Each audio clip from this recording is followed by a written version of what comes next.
Recording. Is it already? Is it live? Are we live? We are. Oh, I didn't fix my hair or anything. No, hey, everybody. Good. Hi, guys. We're gonna get a few people on here.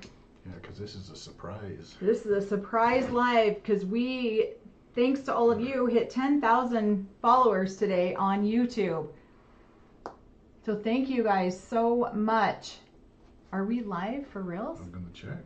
I don't think we are. Show's live. Oh, okay. Where's our chat?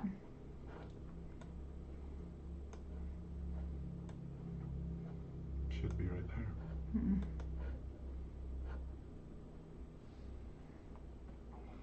Hello, hello. Yeah, we just need to get this connected. Yeah, I'm not seeing our chat anywhere. Sorry, little technical difficulties since we were waiting for my sister. My sister was going to come and do a live with us, so we've been waiting for her and she has been held up. So we just figured it's getting late enough now that we need to get going because we don't want you guys to have to sit up all night and wait for us. So thank you guys so much. Let me turn that down. We're so excited that we finally hit that 10,000 mark. You know, I started this YouTube channel a year ago and, or maybe a little bit longer than a year ago, but we never really pushed the channel. I just was kind of telling a couple of my own stories and my own experiences. And, we really didn't start to really like pay attention to this channel until probably September. And even still, we were working TikTok more than we were doing YouTube. So we really didn't hyper focus on YouTube until, probably November. So it's amazing. Thank you guys. We are so excited. I was telling Cody, we should go get a bottle of champagne and pop it open. I know we're just like small potatoes in a big, huge, giant ocean, but for us, it's exciting because we weren't even sure anyone wanted to even hear our story. We were just like two little plig kids from, you know, Utah who wants to hear our story. And so we have been so grateful that so many of you guys want to hear what we have to say. And it's been very therapeutic for us. It's also been, sometimes it feels a little daunting when we talk about some stuff. Somebody says, soon you'll have the 100K silver plaque hanging behind you. Oh, thank you. I hope so. Because I really, you know, the owner of Holding Out Help reached out to me today. I haven't even told you this. Yeah, she sent me an email today and just said, thank you so much for your continued support and advocacy. And I'm sorry that I missed you at the gala. She was so overwhelmed. I didn't even try to go up and say hi to her. But yeah, she's excited to work with us and I'm excited to work with her. So I'm really excited to advocate for so many women and children. And I know that there are some men who need help too, but but no, it's been like such an exciting day for us. We have been filming season 2, episodes 4, 5, and 6. So you're going to see that come out first thing in the morning. And my sister is on her way. She's just going to join our live when she gets here. So my sister Emily Lee. But yeah, so I'm so glad that we can help people and that our story is moving and inspiring to people. Somebody asked what's Holding Out Help. So Holding Out Help is an organization here in Utah that helps specifically women and children and some men, like I say, come out of polygamy. And it's not just the AUB, it's the FLDS, it's the Kingstons or the Order. So if any of you follow Amanda Ray, they help a lot of people come out of that organization too. Helps them with education, yeah. Getting them a place to stay, getting them set up, because when they do come out of polygamy, they're in a whole new world and they don't know what to do and how to start a new life. And so these guys help them get on their feet and get jobs, get education, have a place to stay and get going in life. So yeah, and they have therapists there that specialize in this kind of religious trauma. Like a lot of therapists will specialize in trauma, but religious trauma and especially polygamous, it's such a different level of trauma that you almost need to have an expertise in it to really support the people that you're trying to help. And so they have hired trauma specialists that help with this, and they've learned how to. And so I'm so excited that she reached out to me today, and my sister's been doing a bunch of stuff with her. Emily has. My mom's been working with her too. Someone asks, is that Kristen Decker's group? I don't know. I don't know if she's involved with it or not. And then is it Holding Out Helps? Yes, it's the same one that Sam and Melissa are connected with. So they had a big fundraising gala on Friday night that we both attended, and Sam and Melissa emceed that, and they were there, and we got a couple pictures taken with them, and it was so great to meet them in person. They recognized us. We recognized them, but they recognized us in the crowd. It took them a second because they didn't realize we were so tall, and so that took and like Bunny says, not everyone leaves with a chunk of money like Christine did. Most of them leave with sometimes they leave with literally the clothes on their back.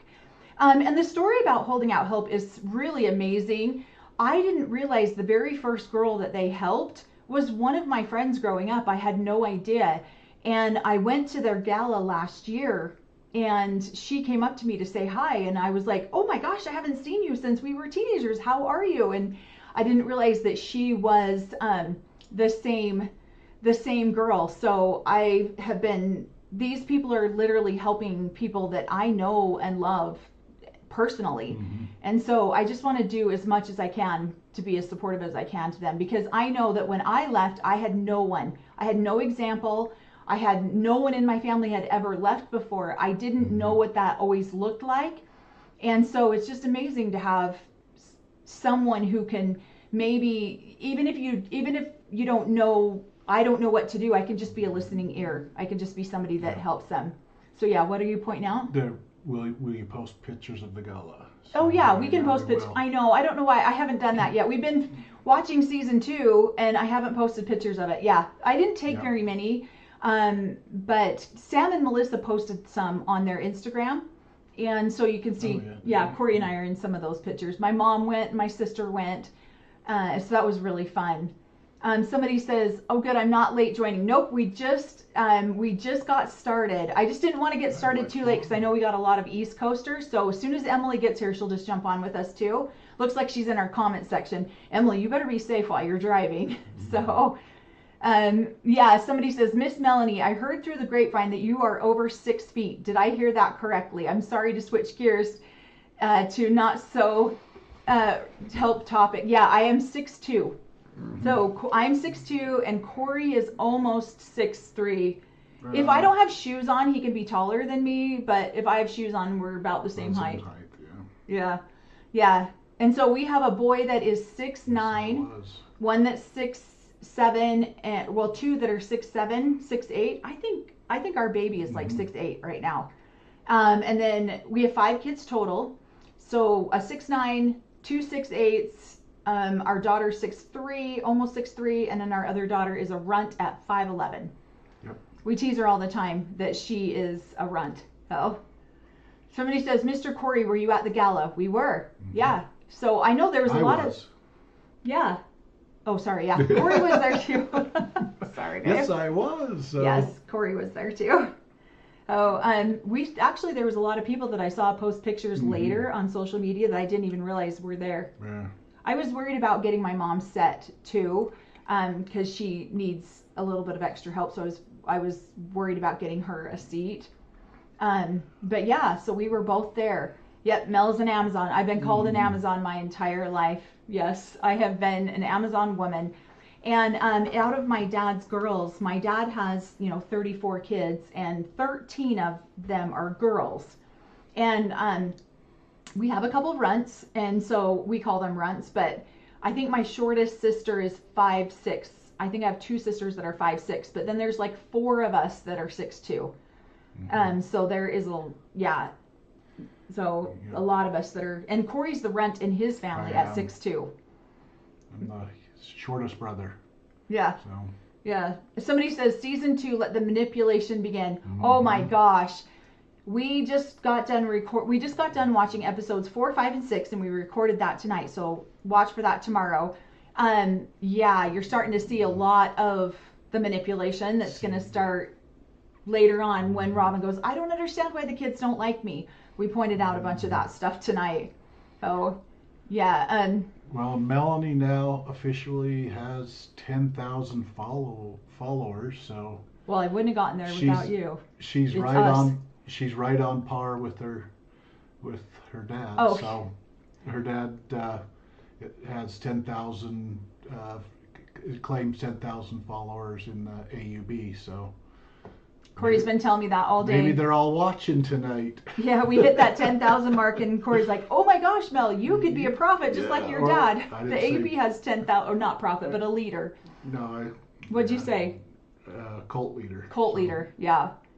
Oh, we don't consider you guys cult members though. So Vikings, female Vikings were taller than the average woman. Yes, my mom's 6 foot.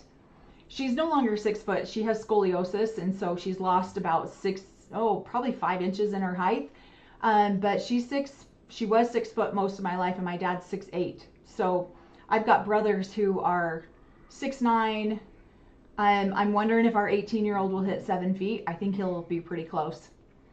So yeah, somebody says 5'6" is average. My sister says that too. She's like, I'm average. You guys are jerks. I'm just average. So yeah, there's a lot of tall. We're always known as the tall family just because my dad's so big. Let's see. Somebody says, Mel, you could have been that Diesel Jean model with that height. Yeah, my mom actually did some modeling when she was a teenager, and I tried to model after I got divorced. I went to a modeling thing out in California, and when they found out I had 3 children, they were like, yeah, no thanks. And so, but I did come in second out of 500 girls, so that was fun. And let's see, my son did genealogy for my mother's maiden name, and he found that we are Old Norse. Oh, that's awesome. That's way cool. Corey's into all that kind of stuff. Yeah, our whole family comes from old Germanic tribes, so. Yeah. Yep, we come from that background too. So. Yeah. Somebody says, did you get taller custom countertops when you built your house? I wish so bad we would have done that, but we didn't. Mm-hmm. And yeah, I get like I got in the messages, comments, people were saying, oh my gosh, I'm 5'2". I have to get a stepladder everywhere I go. And I'm like, yeah, but my back hurts all the time when I vacuum. Because vacuums are made for standard sized people, and when I push a baby stroller, which I've done majority of my life, yeah, I get some back problems because I'm always hunched over trying to, yeah. Thank you. Let's see. Thank you for torturing yourself by watching, but we really, really love your insight. No, we appreciate it. It's actually good for us to go back and watch it too, because there was one scene tonight that we both like paused it and we're like, oh shoot, Robin threw a table. Yeah. And we were like, threw a little tantrum, and we were like, oh shoot, if she's doing that in front of Cody and Mary and the TV and the cameras, what's she doing offline? Yeah. So behind the scenes. So. Yeah. Let's see I'm not sure how you don't choke on saying my dad has 34 kids. Holy shit, that's incredible. Thought I was in a big LDS family members with being the eldest of 9. Corey's has got 39. 39. And I'm at 34. Within our family, so. Yeah. So we've got a lot of, and my sister Emily, I think she's 5'11", maybe 5'10". I just saw her pull up, so she'll be coming in here in just a second here. My best friend is 6'9". His whole family is tall. His son is 6'10". Yeah, what's funny too is we always laugh because our boys are so tall. My brothers are so tall, and they all married the smallest girls. Like both of my daughter-in-laws, I think, are around 5'2", 5'3". And my son's 6'9", and his fiance right now is 5'3", I think. And then my other son, she gave us our cute little granddaughters. I think she's 5'3" as well. So yeah, I hate it when the short girls take away all the tall guys. Although I did get a tall guy, though. Yeah. Which was nice. But I'm like, why do you have to be the runt of your whole family? So, and he's definitely the runt of his entire family, for sure. So, our family pictures go from me up and then back down. So yeah, because I think the tallest in your family is 6'5".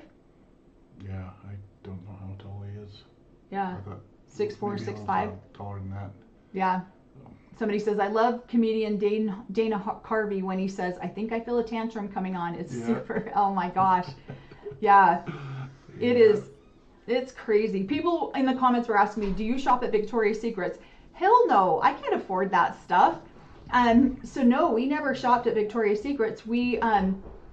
I shopped at places like Vanity, but Vanity went out of business, and that was where I got my favorite jeans because I could wear girl jeans. But I've worn men's jeans most of my life, or my grandma would help me make clothes, or I would make my own clothes. When I was pregnant, that was just a beast, trying to find anything that I could wear to cover my garments, and that was really challenging because I just didn't have anything that I could wear that was long enough that would cover my garments. And when I had my first couple of kids. So that was really, but now we can shop. There was a shop online called Long Elegant Legs, and because my inseam comfortably is a 39. Oh, thank you so much. Thank you for that super chat. Yes, we do. Our kids, our 4 older children all played basketball. Yep. So our youngest played soccer when he was smaller, but he plays online gaming. So he's such a turd. He's so tall, and he goes to kind of a smaller charter school. So he could be on the basketball team, but he would rather play online gaming and stuff like that. So yeah. Yep, just our 4 older children were all basketball stars. Yeah. That was awesome. Yeah. Somebody says, Alaska.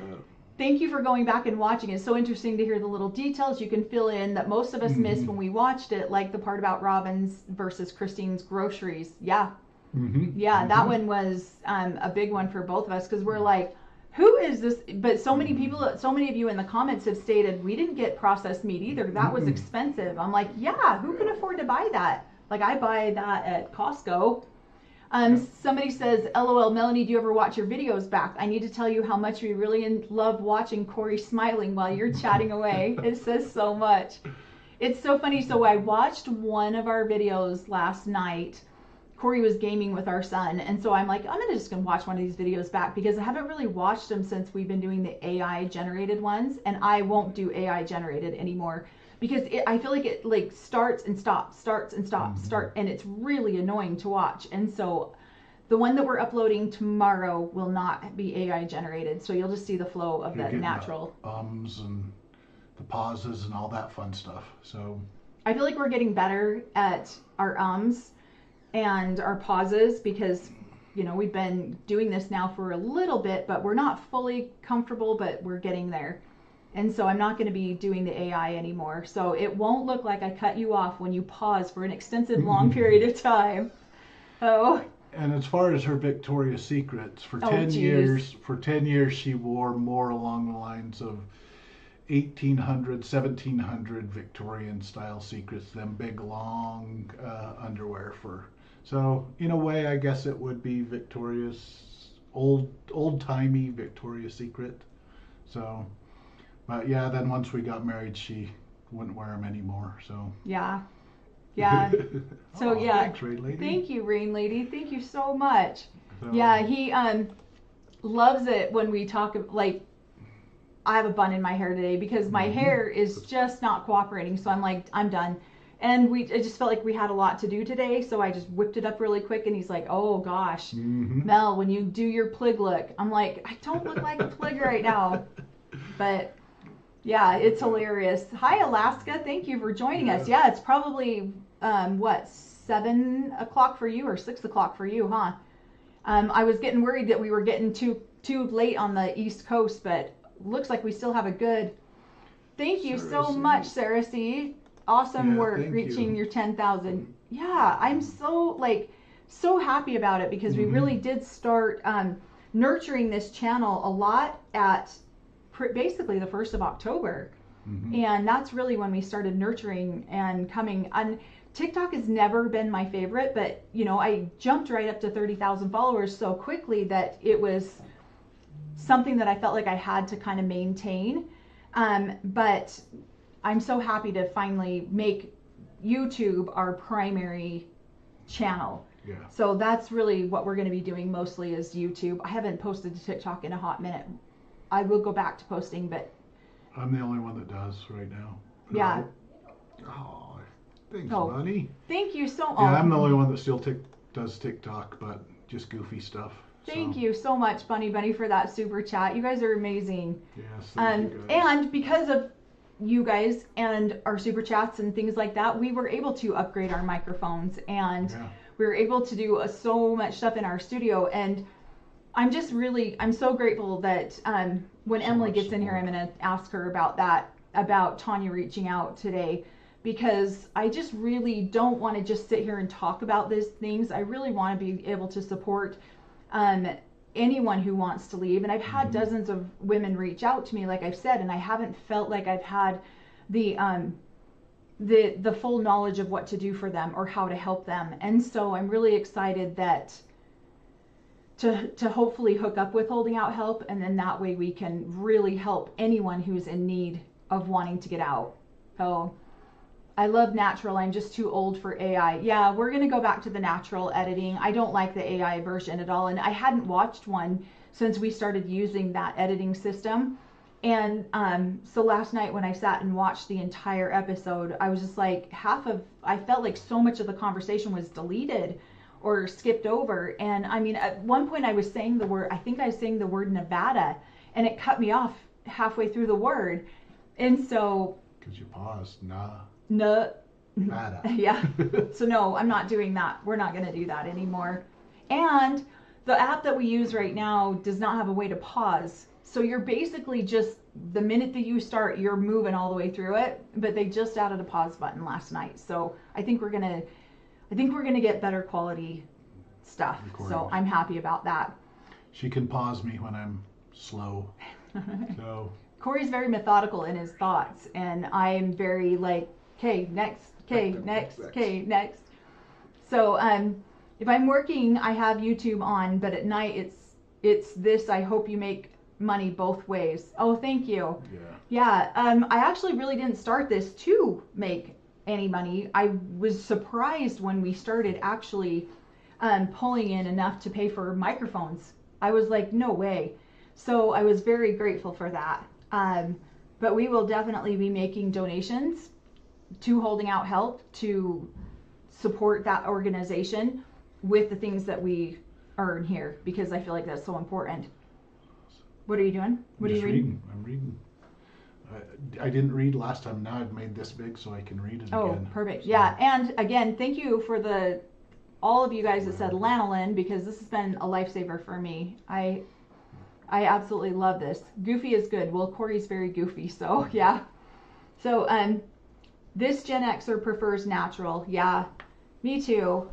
Oh, there she is, Miss America herself. Yay! I'm sorry it's so late. No, you're good. Why don't you grab, you can grab that chair, or if you want to grab a folding chair out of right behind it, you can grab that one too. I wonder, can I grab one out of your... Yeah, you can grab one out of my office. Hear me while they talk? Oh yeah, sorry. Emily's gonna go get one of our office chairs, and let's see, you might want to have someone from Holding Out Help come on the channel for an interview. Yeah, I mean, we're so brand new, and I just didn't think that they would be interested since we are such a new channel.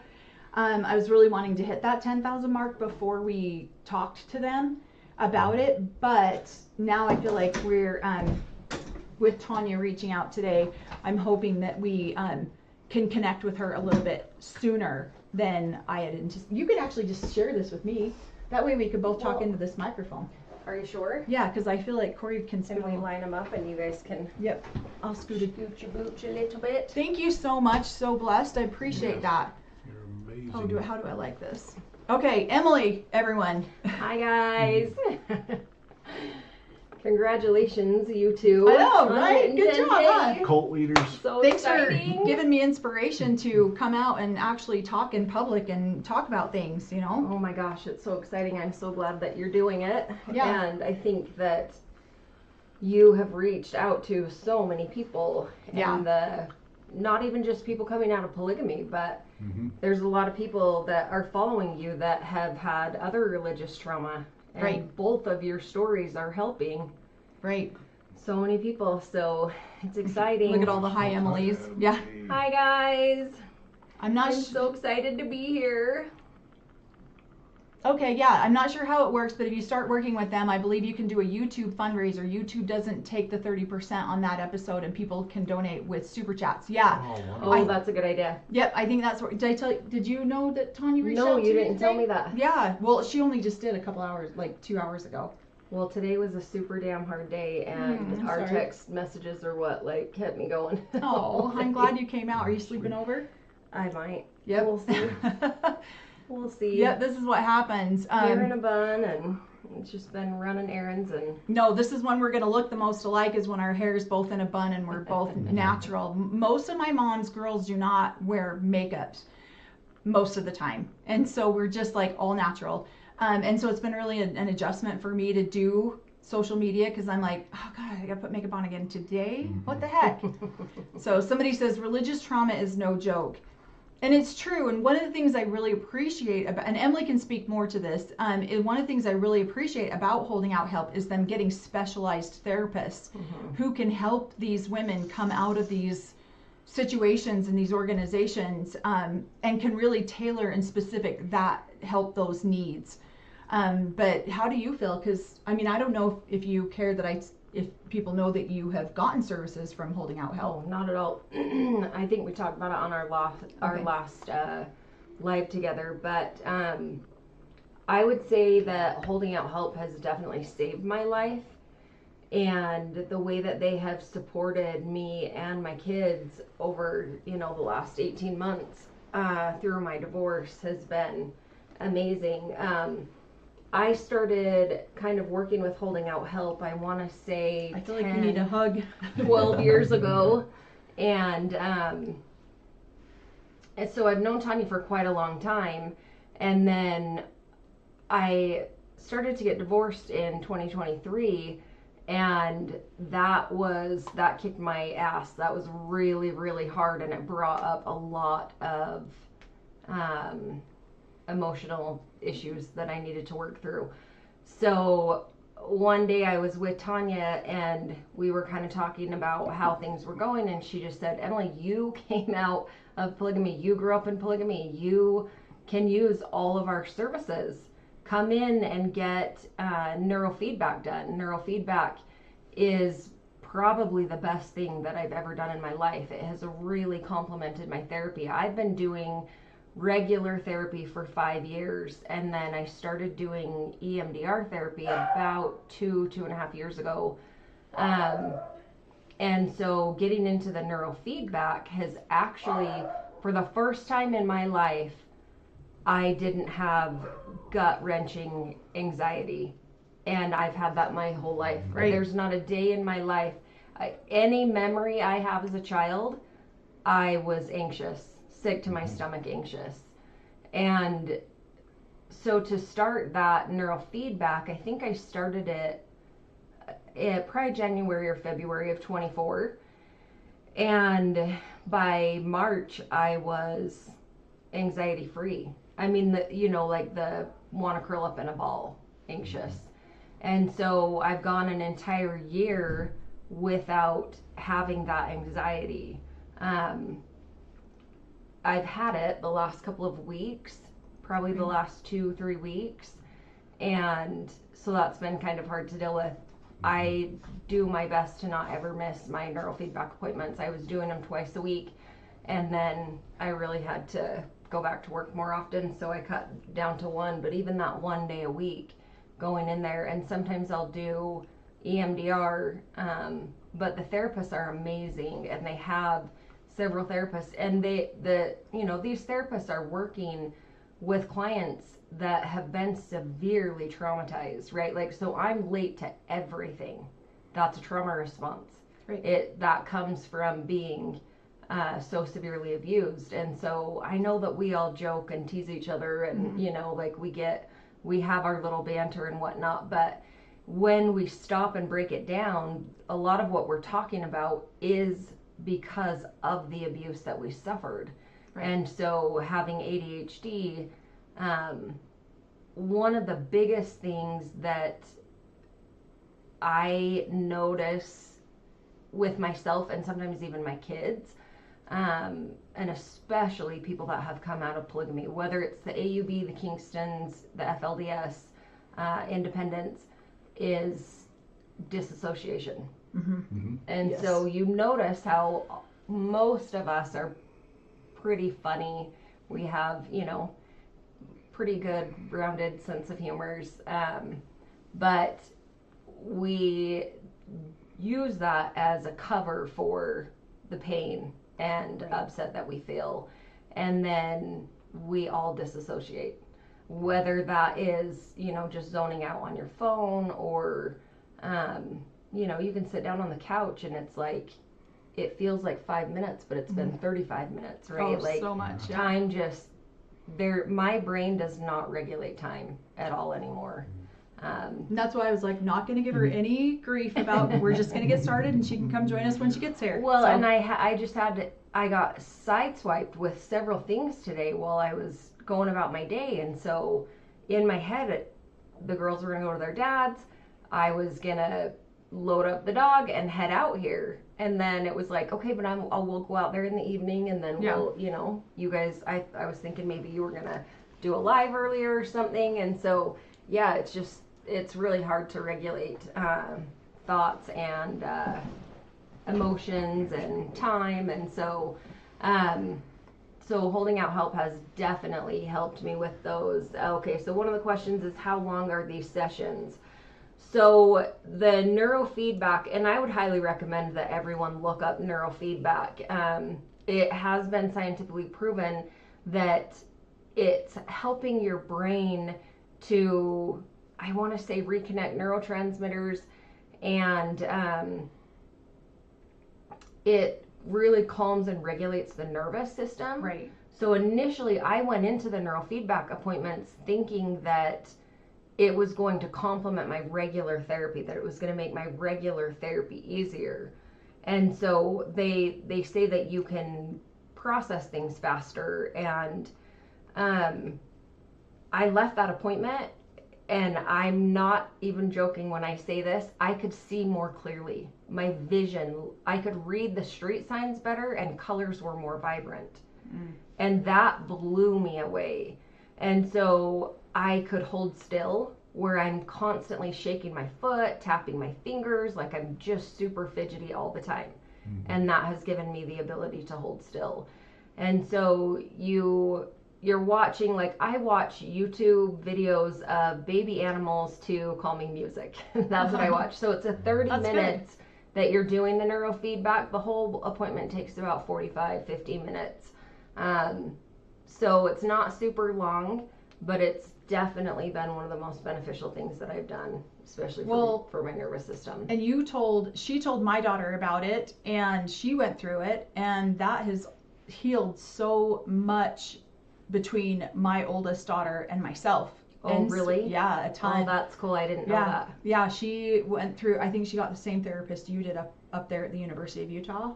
Oh, okay. I can't think of what her name is now, but she would call me and she'd talk to me about stuff, and she'd be like, Mom, I didn't, and she didn't even have a lot of religious trauma. She did have some, because we were in the LDS church, and she's the one who talked to the bishop about all the private stuff. Yeah.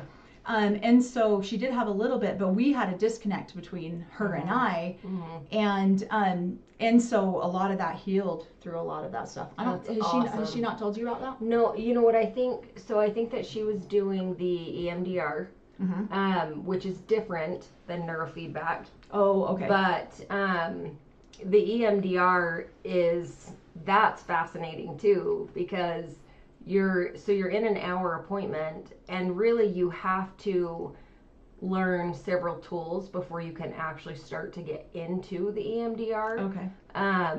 But what that helps to do, or at least what it helped to do for me, was to recognize some of the trauma and to process out the emotion that's connected to it, right? So when we think of certain memories, we feel a certain way. Right. And so doing certain EMDR sessions, I was able to stop having the physical response and having the emotional upset or turmoil that comes with those memories. And so it really is fascinating how our brains work and how they can heal themselves, but there's a lot of work that we have to do in order to heal. Right. Well, were you guys, we grew up in a very high stress society. We were, as children, there were very little times that you could just find a quiet place and calm down. It was stressful all the time. And so it's one of those things that I do. I sat and played with the kids last night just because that's a way for me to be able to calm down my nervous system. So I have noticed that we, growing up in AUB, growing up in these cults, we stress out very quickly. Yeah, we really do. It's easy to go from 0 to 60 in a few seconds.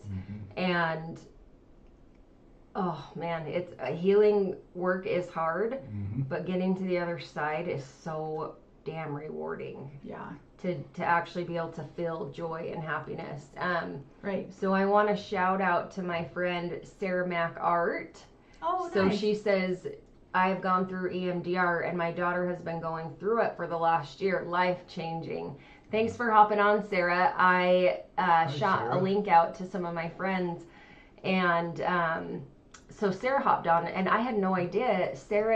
She does fluid art on YouTube, and she's got 110,000 followers. Oh, wow. So I was just saying, hey, my sister and her husband hit 10,000 followers, so I'm going to go hop on a live with them. And so that's cool to see her on here. But so you can see, EMDR works for everyone. Any type of trauma that you have had, EMDR will help with. And again, EMDR and neurofeedback are two separate things. But the EMDR works amazing. Do we need to no, I'm flip good. these chairs? No, Are you I'm sure? good. Yeah, no, you skipped the most important question. Oh, I did? Yeah, somebody was said, just are scrolling you back two up. twins? And no, and Emily doesn't like it when people ask that because I'm actually 8 years older than Emily. I'm the oldest and Emily's the middle. And so no. I won't lie, I kind of like it just because I do think that you are the prettiest sister. Oh, thanks. And I'm not just saying that, I really do. And so I do get kind of a kick out of it when people are like, oh, hey, Mel. And I'm like, well, so I just try not to correct them anymore. Okay, so I just wanted to see if there's some questions that we... Yeah, speak up when you... There was one down below that they're asking how your religious beliefs, you were dogmatically trained in a certain religion. How was it that you were able to unlearn some of that stuff and have your beliefs now? So I think, change your beliefs. yeah, I think I still am working on that and kind of figuring out, maybe solidifying more, being able to say, okay, this is what I believe or this is how I feel. I do remember being 8, 9, 10 years old and being taught it must have been Sunday school or something. It was in the AUB building in the basement. One of the rooms down there, but I was younger. It wasn't Young Women's, I was younger because I was like 8 or 9. And I remember them talking about how, us chosen righteous ones, that we were going to be gods, we were going to have our own, big Planets. mansions and planets and whatever, and how people of the world were going to be our servants. And they would be taking care of us, washing our feet, all of those kinds of things. And as a small child, I remember thinking, there's no way that God loves us all. He wants us all to be happy and cared for. And so I think by the age of 12, I knew I didn't want to be part of the AUB. I knew I wasn't, I didn't want to stay. Right. But obviously that young, I didn't know, how do you get out? How do you leave? I didn't know any of those things. So I did end up at a non-denomination Christian church, and I went there for 20-ish years and I think, you know, the main thing was loving God, loving people. There wasn't any rules or stipulations or, right, like we're all children of God. He loves us all the same. We all sin, we all make mistakes. And I think the difference that I see in people is, can you acknowledge those mistakes? Can you ask for forgiveness? Can you, you know, accept that you have done wrong and make things right to the best of your ability. So okay, so it looks like that one they're talking about doing a YouTube fundraiser. Yep, we talked. And yeah, so some of the things. Okay, so I have, my youngest child has a really rare autoimmune disease, and she needs a lot of medical intervention, and she needs a lot of mom time. Her autoimmune disease affects her skin and her muscles. And when we can't get her out of pain, she wants warm water, right? So she'll spend a lot of time in my shower at night. Sometimes she was spending 6, 8, 10 hours a day between the shower and the bathtub.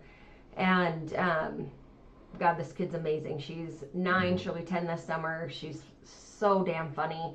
And she's just such a sweetheart. She just loves to be loved, and she loves her mama. And so we spend a lot of time at the children's hospital. I can't work a full-time job, right? I mean, you guys know Hope, you know how she is and what, you know, her appointments entail. We're seeing a lot of doctors. She's got a cardiologist, a rheumatologist, a pediatrician, a psychiatrist, a therapist. Like, she's got a whole team of doctors. And so we're doing a lot of medical appointments. So I can't work a lot. Well, that wasn't really factored into my divorce, unfortunately. And so we go without on a lot of things. And that's fine, because we're living life not walking on eggshells anymore. Right? We can breathe, we can rest, we can relax. We're not in a state of fight or flight all the time. And so holding out help, they have this closet. So you go there for appointments or whatever you're there for, and they keep this closet and they stock it with oh damn, I'm gonna totally cry. They stock it with toilet paper and paper towels, laundry soap, baby diapers, diaper wipes, you know, just those essential things. And I've never realized, or at least I don't realize, or didn't, at least for the last 15 years, how expensive that stuff is. Right. So it just feels like I won the lottery when I can go into that closet and get 3 rolls of paper towels and, you know, packages of toilet paper. And so they have helped me with so many things. You know, the therapy, that neurofeedback therapy is so damn expensive. So is EMDR. And I lost my health insurance in the divorce. So, right? Like, what do? I just stop the therapy that I've been working on for all of these years. And so their support it's been life-changing. And they just love on the people that come through there. There is no judgment at all. I mean, I'm 5, 10, sometimes 15 minutes late for my appointments. And they just, like, it's nothing, you know? And so Tanya talked to me probably 6 months ago about how being late is a trauma response, and you know, so we just kind of went through that. And so she just said, we won't ever shame our clients for this, right? Like, you're learning how to live, you're learning how to walk, you're learning how to function, you're learning how to be. You don't know how to be in a world where, yes, Sarah C, it is dermatomyositis. She has juvenile dermatomyositis. That's exactly what it is.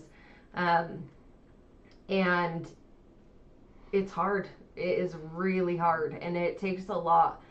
And she's worth it. She's worth every sleepless night, every kick, you know. If, like, we go to the bossy one. She is a bossy one, and she, I have held her every time she's gotten an IV place. She goes in for these treatments, and she gets IVs for 8-10 hours a day. And I hold her while she gets the IV, and she'll scream and she'll cry and whatever. Thankfully, she's always held still. She doesn't move. So that's been a huge blessing, because 5.5 years of getting IVs, sometimes weekly, can be traumatizing. But So now she's like, Mom, come sit on the bed with me. And I hold her while she gets her IV. She wraps herself around me. They place her IV. And I'm not joking. As soon as they flip the light back on in that room and she's done, she's like, okay, get out of the bed. Go sit in the chair. And I'm like, oh, okay, thank you. I'll be right over here when you need me next. Right. So. Well, and for those of you guys that don't know, my mom had 11 children. I'm the oldest. Emily's in the middle. And we're the two that, I got married at 17, but I did get married in the AUB. And Emily got married at 17, not in the AUB. But we were both the two that got married stupid young. Mm-hmm. Stupid young. And so, which is still part of the trauma that you experience when you're in a culture like I this. couldn't even get a library card. Mm-hmm. And I was married with a child. Oh my gosh. I mean, my little girl came with the marriage. I didn't have her at 17, but I couldn't get a library card. Like, it was, I couldn't even be out past curfew, right? Like, I still had a legal curfew when I was married. So what are they going to do? They're going to call my husband? Yeah. Call your parents. Yeah. Did you get you got legally married though, right? Yeah, we got legally married, and so Okay. that was definitely interesting, standing in the courthouse and having Mom and Dad sign for me to get a marriage license. Yeah, and I didn't legally get married, so I didn't have to go through all that. I just went through the AUB church. Yes, we have read The Body Keeps the Score. That is an It's one of the amazing best books. books ever. There's also one called Metaphysical Anatomy. That one's one an is my amazing. favorite, I too. that's like a Bible for me. I literally keep it everywhere. And then as soon as I told Emily about it, she bought one. She bought my mom one. Like the whole family started My buying daughter one. It's Yeah. Metaphysical Anatomy is amazing. So I have Body Keeps the Score on audio and in paperback, and then I have the Metaphysical Anatomy, and my cats have done a number to my front cover, but that book is fascinating. Yeah. It really is amazing. We grew up with Feelings Buried Alive, Never Die, and that is like, I feel like it's a sliver to. I feel like it's like elementary level. Yeah, for exactly. these It's the other books. introductory to what these other books teach and what goes on with those. Does Humira help that disease? I think so. That one sounds familiar. She does IVIG. We just started her on high doses of pulse steroids once a month. Initially, she was getting those high doses of pulse steroids once a week, and that was tough. But oh my gosh, the name of the one other medicine that we put her on, I ended up having to get her a new rheumatologist. They wanted to give her a chronic pain diagnosis, and I told them there's no damn way. Go back and do your job, right? She's 7. Like, you're not giving her a chronic pain diagnosis. And so it's hard having a sick kid. And one of the nurses taught me initially out of the gate, you are your child's advocate. You are the only one that's going to advocate for them. Yep. Well, thankfully, I have a pediatrician that is phenomenal, and she advocates for her too. So does the rheumatologist, the new one. So we ended up getting her a new rheumatologist. And so yeah, she switched her up to something that's similar to Humira, but that's not the name. I'll have to think about it. Yeah. So somebody has a question. It says, and maybe I'm not, I'll read it and then you can kind of tell me if you think about it. It just says, for each of you, do you feel that it was more damaging to go from the AUB to mainstream, or do you think that was a necessary step? Are you meaning like mainstream LDS? LDS? Right, mainstream LDS. You didn't. Now Court, you and I did that. Go ahead. No, I just thought it's probably a necessary step. We had a lot of trauma, and it was like, okay, we'd been given all these core belief systems, but then to be able to step out and realize that it didn't matter. Those core belief systems, a lot of those core belief systems were actually the problem, not just the polygamy part of it. Right. Yeah. Then we started to understand that, and so I felt like it's part of unlearning everything that we were taught from birth, and then relearning what actually helps us, what is adding to our spirituality, Right. not taking away from it. And so For me personally, I felt it was that necessary step because all it did was open my eyes to the core. Before it was like polygamy's the problem, having all these kids and the moms, that's the problem. But as I started to get into the dogma and all of that stuff, no, it opened my eyes up to what the root problems that I needed to fix in my life were. So Right. it was a necessary step for me. Yeah. But you guys can. For me, no, not necessarily. I don't think it was a necessary step, just because I did it because my son wanted to do it too, and I felt like, Remember that. yeah, Adam totally wanted to forgot get about baptized, and so and then I'd recently gotten divorced, or I was on the process of getting divorced, and I felt like I needed some sort of guidance, and so I went into the mainstream LDS church, but I didn't feel like it was a necessary step for me. I think I would have been okay. And what's interesting too is I feel like you never were a believer of the LDS religion. You were always a believer in Christ. Yeah. And so for Yeah. you never joined the LDS church, right? I didn't. I did the missionary lessons when Yeah. I was like 15, and then I did them again, probably when I was 19 or 20, and then I started for like a third time, and yeah, I never did, and I'm really glad that I never did. But I like Caroline R. says it's like your childhood was stolen. Mm-hmm.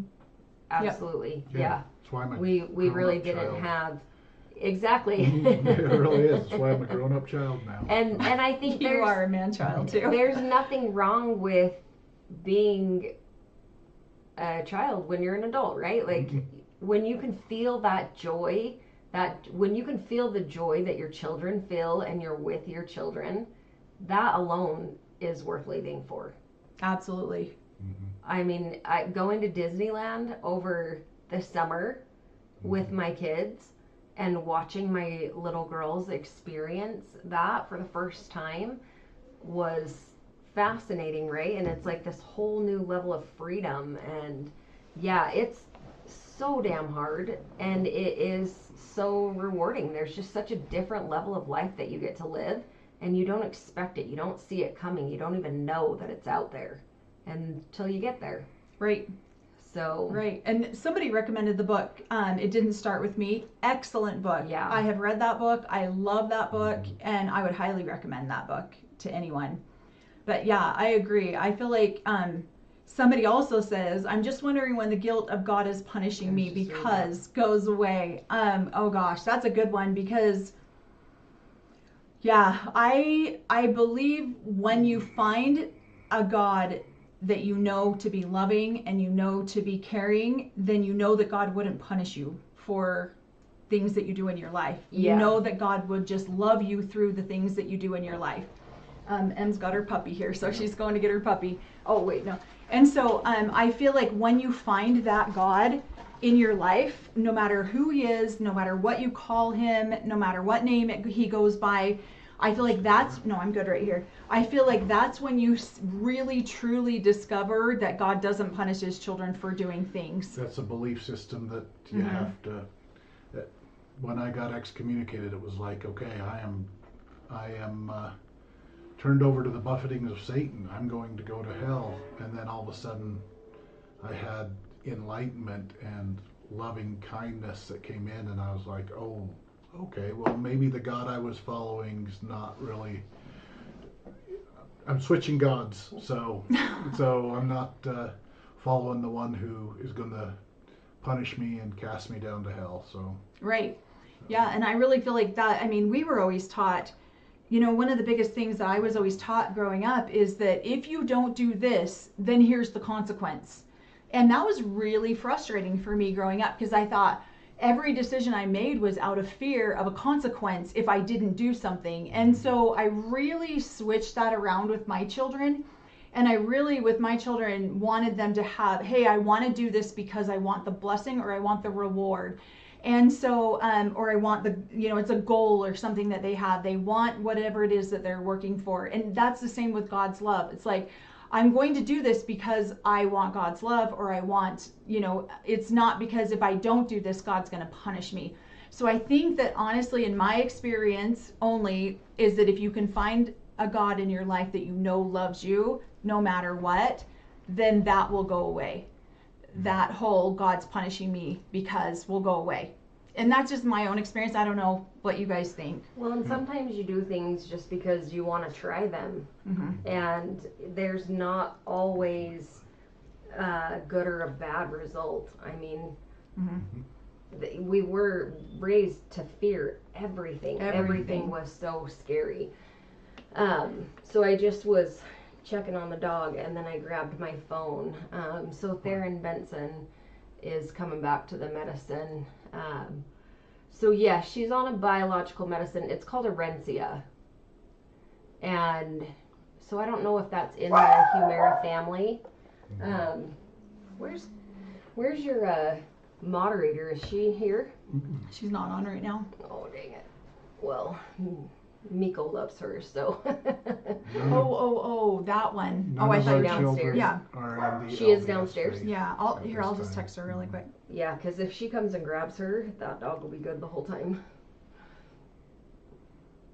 Teaching my 8-year-old about the suffrage movement and seeing her realize more about this world is so exciting. I was never taught things like that. I don't believe God punishes, but he does reprimand, and that's okay. I absolutely agree with that. And that reprimanding is a lot different Than punishing. because, you know, when my children do something wrong and I need to, you know, correct a behavior, I try to do it with as much love as possible. And my kids don't wonder, does mom hate me now? Yeah. And that's the biggest difference. And I feel like when we're in the spiritual realm and we wonder, does God hate me now? You know, I had an aunt that died when I was 12, and I cursed God. I was so angry because she had a 2-month-old little boy and a 2-year-old little girl. And for years I lived with God hated me because I cursed him because I was so upset that my aunt had died. And that took a long time to get through. And so I feel like when that kind of stuff happens, it's a different kind of love that you find in a God like that. And I feel like when you find that God, you find more peace. Yeah. Hopefully that makes sense. Yeah, definitely. So, let's see. What happens if you guys don't pay tithing? Do they audit? Well, the LDS Church does, yes. In my experience, I've had people come back and say that's not true in the LDS Church. In my experience, it was. My bishop required that we bring our tax returns in. So. Well, and I think it's because they wanted to make sure we weren't paying tithing to them. And the AUB. And the AUB and other different places. So, right. Or we weren't splitting it up. So. Right. Because we both had come from the AUB, so that might have been part why of it. We were required to do a quick little audit versus people who had been faithfully paying it into the LDS church from childhood. So. Well, and I love this statement. I feel like what is important is relationship, not religion. Yeah. 100%. Absolutely. Yeah, we absolutely totally agree with that. Yes. And someone says, yes, burning in hell was always the fear. Also, the end times and the rapture was always terrifying for me. Right. And I just feel like a loving God there's not a fear base there. It's he's going to love you through, you know, and we're not religious. We don't go to any religion. We don't subscribe to any religion. Do you still go to church, or how do you feel? I do still. Honestly, the last couple of months have been so busy that I haven't gone to church. But I have gone for the last 2 years to a different church than the one that I was in for that, you know, or the one where I was at for that 20 years. And I absolutely love it. Okay. Like it really has been such a great source of community and just having that relationship. And for the first time in my life, I was at church on a Sunday, and our pastor was talking about I don't know why, but it just sounds so weird to say, but just basically like one man's trash is another man's treasure, and how we all have these different roles. And just through this conversation that we were having, for the first time in my life, I felt like God loved me. And I had never felt that before. Right. And so this happened last February, I think. So it was about a year ago. And ever since that day, I have had such a sense of peace in my soul that I never had experienced before. Mm. And so it was really almost like finding my value. Right. Just like I was valuable for just being me. I didn't have to do anything or give anything to anyone in order to be loved or valuable. Mm-hmm. So it was a really Well, cool and experience. I'm not gonna bag on my dad too much, but we grew up with a father that was very much, I'll love you when you perform. Mm-hmm. I'll love you when you do this. I'll love you when you do that. And so I'm not trying to bag on him. It's just that then creates this, I'm not lovable just as I am. I'm lovable when I perform. Mm-hmm. And so I feel like most of Dad's kids feel that way. 34 of us. Yeah. A good chunk of us all feel that way, that we are lovable when we can contribute something or do something for someone. And so, not to start a bagging on my dad. I'm just saying that does create that. So then you don't know, am I lovable by God if I'm not doing all these works, if I'm not doing all these things in his name or for him or whatever. So hopefully that makes some sense too. Well, and we were bred to be people pleasers, right? Like we were made to be doormats, and you have to give and you have to perform and you have to do. And like you were saying in one of your videos earlier today, I heard you talking about how it feels not foreign when you sit down and you're not doing anything, but like you should be doing something, right? Like there's never time to just sit. And so I think that's been you should be building up the kingdom of God. You shouldn't be sitting idle around hands. lounging. Yep. So constantly building up the kingdom of God. Yep. If you're sitting there chilling on the sidelines, you'll get in trouble for that. So. Right. I've seen a lot of comments about tithing and the church. So the AUB lost their church status, so it's no longer tax deductible when you donate to charitable donation. We're not tax advisors. Yeah, we're not. You're right. I'm sorry. We're not tax advisors. But from my understanding, yes, you no longer get that tax deduction. And so, but the Mormon church, the LDS church still, I would get a receipt every year from paying my tithing from them. Mm-hmm. And so I do think that you have some different advantages that way. But yes, the AUB did lose their church standing, so they're now a corporation. Yeah, can we go on a Sister Wives rant for just a minute? God's corporation. That reminds me of Cody telling Christine that his love for her was conditional. Yeah. That blew my mind that he would admit that. But I guess maybe he learned it in the church. Absolutely. It is so conditional on what you do and how you perform and what you can give. What do you have to offer me? Well, look at his whole, if I love a woman, that's her fault. Yeah. What in the actual... Did you see my video I did on that? Yeah, dude, I watched all of your videos. Oh, you have? Oh. Some of them I'm twice. always surprised when my family watches our stuff. I'm not even joking. I get on your channel every day to look for new content. So when you went for a week without posting, I was like, Mom, what's wrong with Mel? Is everything okay? That's funny. Yeah, no. Does her dad watch this channel? I Probably now that assume... she has aspired to 10,000. She has performed correctly. Yeah, did you hear Corey say that? He was like, "Oh, Mel, you can now be an official cult leader, just like your dad." 10,000. You got 10,000 Now that she has as many followers as he does, he'll probably watch. Yeah, I fully believe that if he himself doesn't watch it, that he has someone following your content. He's got to know what you're talking about, and he's got to. You know how Dad is. He's got FOMO, right? He's got to be in the know. So, okay, that's funny that you'd say FOMO because Cody always says, I have FOMO. Yes. If they are high council members. Yes. My dad has the worst FOMO. And that's what's so funny, I think, about these polygamous men. I don't think it's just Dad. No, I don't think so They're either. so used to being the center of the universe, Yes, of this yes. entire, the nuclei of the family. Yep. And then all of a sudden when the family's like, yeah, well, if you come, you come. If you don't, you don't. And They're we're going to like, go wait, what? Wait, what? It's supposed to be all about me. Why isn't it all about me?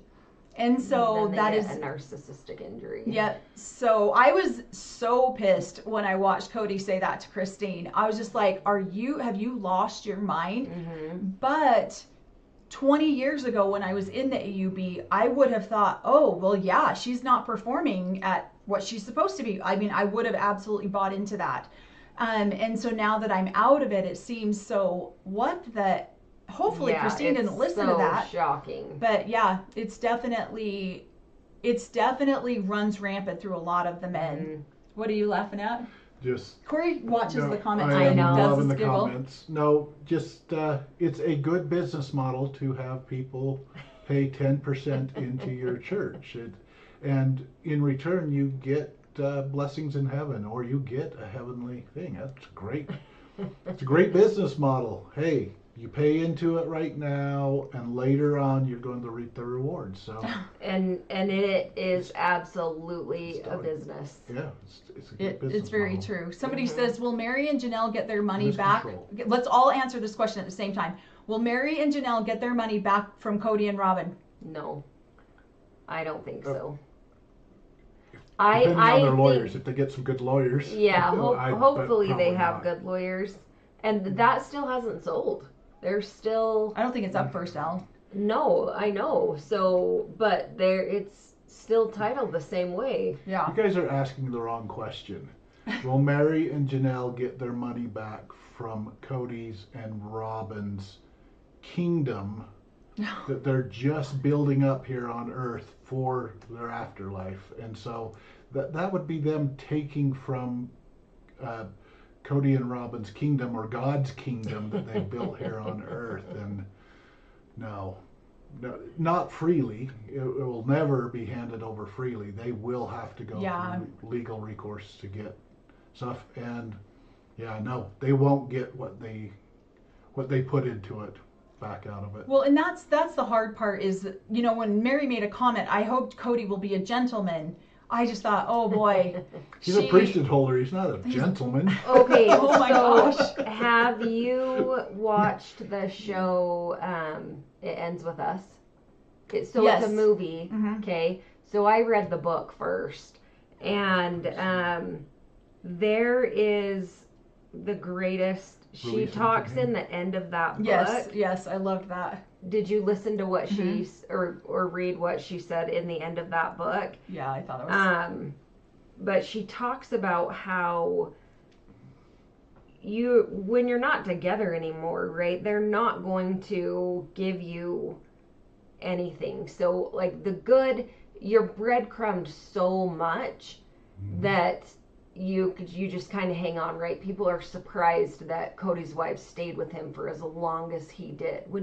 When you're looking at it from the outside, you can clearly see how abusive and toxic the relationship is, Right. and the way that these women are being taken advantage of. Well, you can't see that when you're in the midst of it. You're just giving and giving and giving, but you're getting those little bits of breadcrumbs along the way. And there's nothing, when you're out of that, whether you're out of the relationship with the AUB, whether you're out of a marriage with someone from the AUB, they're not going to give you anything at that point. You're not making any fun memories. So she says, and I have it in my notes because it struck me so hard. She says the hardest part about ending an abusive relationship is that you aren't necessarily putting an end to the bad moments. The bad moments still rear their ugly heads every now and then. When you end an abusive relationship, it's the good moments you put an end to. Yeah.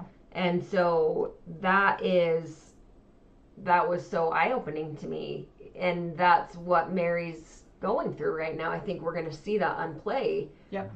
Or unfold, when the episodes come back on, because he's not getting her paycheck anymore. He has no reason to be nice to her anymore. One of the other things that she said, if you don't mind if I read Yeah, this go for really it. quick. She says, in our marriage, the few terrifying incidents that were blanketed by so many good ones.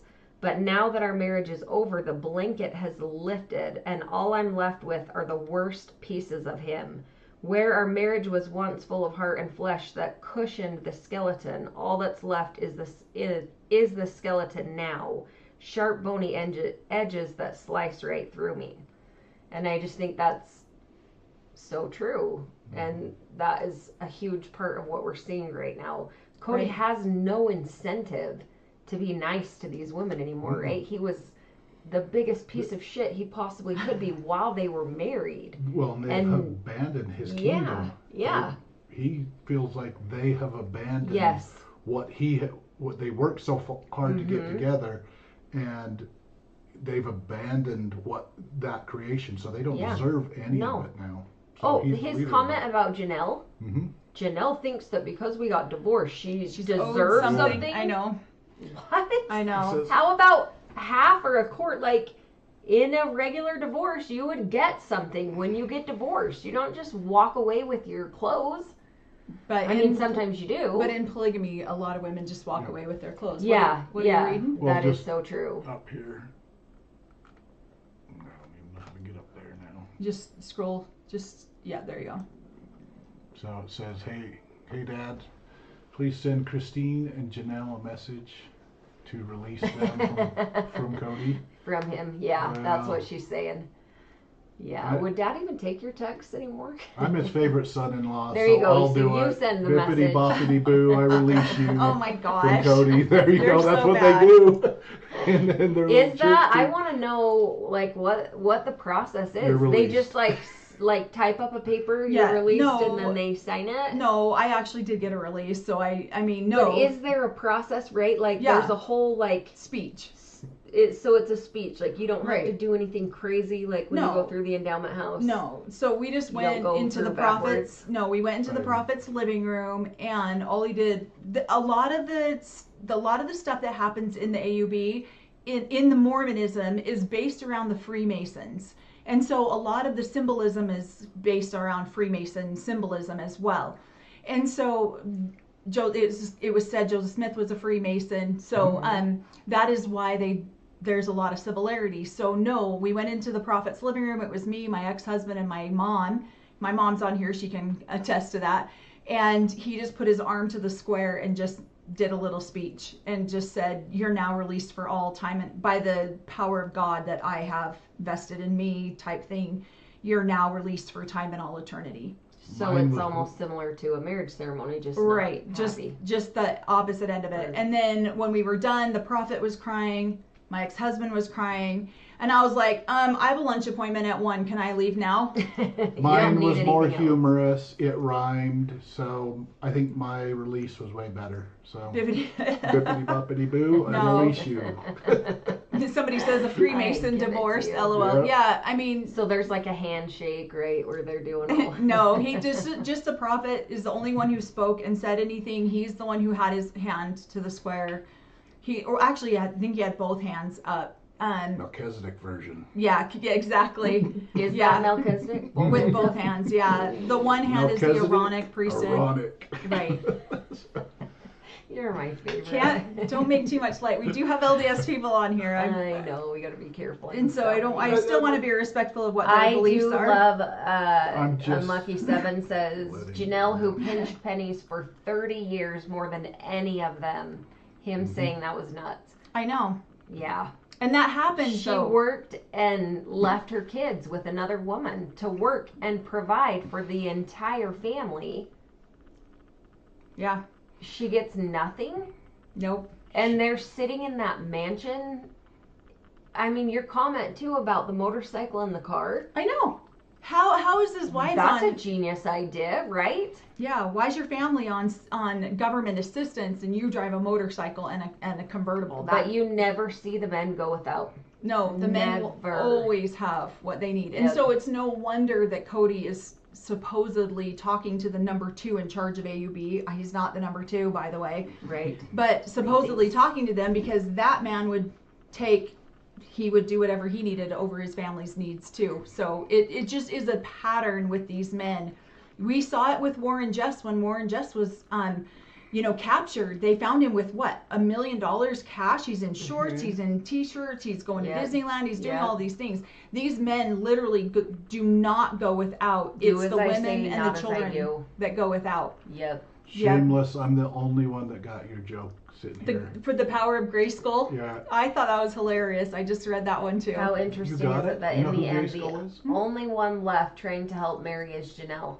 Yeah. And those two were the ones who never got along. Says a lot about Janelle. It truly, truly speaks to Janelle's character. Yeah. For her to be able to look at that situation and say that Mary should get her fair portion, absolutely. How do you think Robin really feels about her girl's new church and her real views on? Yeah, I think that she's definitely playing to the camera. I almost want. Does Robin really believe in the AUB? Oh yeah. You think so? Oh, absolutely. Well, I think if she could get Cody back in there and high ranking, yeah, I think. So do you think she wants status in the AUB? Yeah. Okay. I could see that about her. I think she's the only one that is still clinging to the AUB. I think Cody's washed his hands of it. So yeah, I think she's the only one still. She definitely has a foot back in the AUB, coaxing him. Would love to get him in there. Maybe after the show's over, get him a couple more wives so that they can make it to heaven, and see if he can get some high ranking in the AUB. I think that's why they were talking to the number 2. I really, I don't know. Yeah. Oh God. Totally. I mean, why else? Okay. I mean, those two are arrogant enough to be friends. But I also think that they're arrogant enough that they would probably hate each other. So are you guys calling him number 2 because of bowel movement type thing? Yeah. Oh my gosh. Exactly. No. Yeah. Okay, I have a. This is where we're gonna banter back and line. not banter, but this is where we're gonna like think out loud. We probably shouldn't do this on a live, but okay. I don't know. I don't know if they would be allowed back in there. I have seen people lose wives, technically because Cody lost 3 wives unrighteously due to abandonment. He would not be allowed to come back into the AUB. He would not be allowed to get additional wives, but. Again, we have said before, in the AUB, it depends on who you are, your last name, how much money you pay into the AUB, buys you a seat at the table. Yep. And so that could possibly be, he could possibly, and the guy that he's talking to would sell him the seat at the table. Yes, absolutely. Absolutely. Well, and you guys are talking, okay, but technically, he's only lost 1 wife that way. I know, because the other 2 wives haven't gone and done it. For it. They've abandoned the that family. That we and know of, right? Like, why did you quit talking to Dad? Yeah. I could text Dad. I'm just. I actually wanted to text Dad because after this live, I'll have to tell you something so hilarious, and I wanted to text Dad and make fun of him for it, but I'm not going to. Yeah. Did you see Robin a preview believes. Earlier today for when Sister Wives were turning 420? Suki asked Christine if she thinks Cody abandoned Mary, and Christine replied, "We were all abandoned." Nice. Yes. 100,000,000%. They absolutely were Okay, abandoned. so somebody's comment. What right. did you see that? That's what I was just gonna say. Yeah, Robin believes in plural paychecks. Exactly. That's what I think too. I think she initially, as a single mom with these little kids, she sees this family that they're focused on the kids. They're focused on these family activities, their get-togethers, their parties, their just that camaraderie, and she wanted that. She wanted that for her kids. She wanted that for herself. And then she came in. She was so upside down jealous, and then she just was gonna make him hers.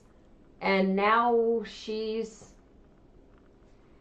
right. She's left with him all the time. I won't say what I was just gonna say. That would be awful. See, and I somebody love. deleted a comment I was just reading. I did see the that little episode where he's like, Suki, I'm gonna stop you right there. Oh, yeah. No, he said, I'm gonna shut you down. I'm shut you I'm down. gonna shut The you priesthood down. holder is gonna shut you down right now. I'll put So you I'm your in place. control of this. The priesthood holder is the one who's running this, and you're asking questions that aren't going to be answered by the priesthood holder at this time. I don't understand how TLC is allowing him to just. You signed a You contract, don't buddy. see that Answer the on questions. any other I reality know. television show. But that man, the audacity of that man is Well- astonishing. Robin wants to go back because she can't show her face to society.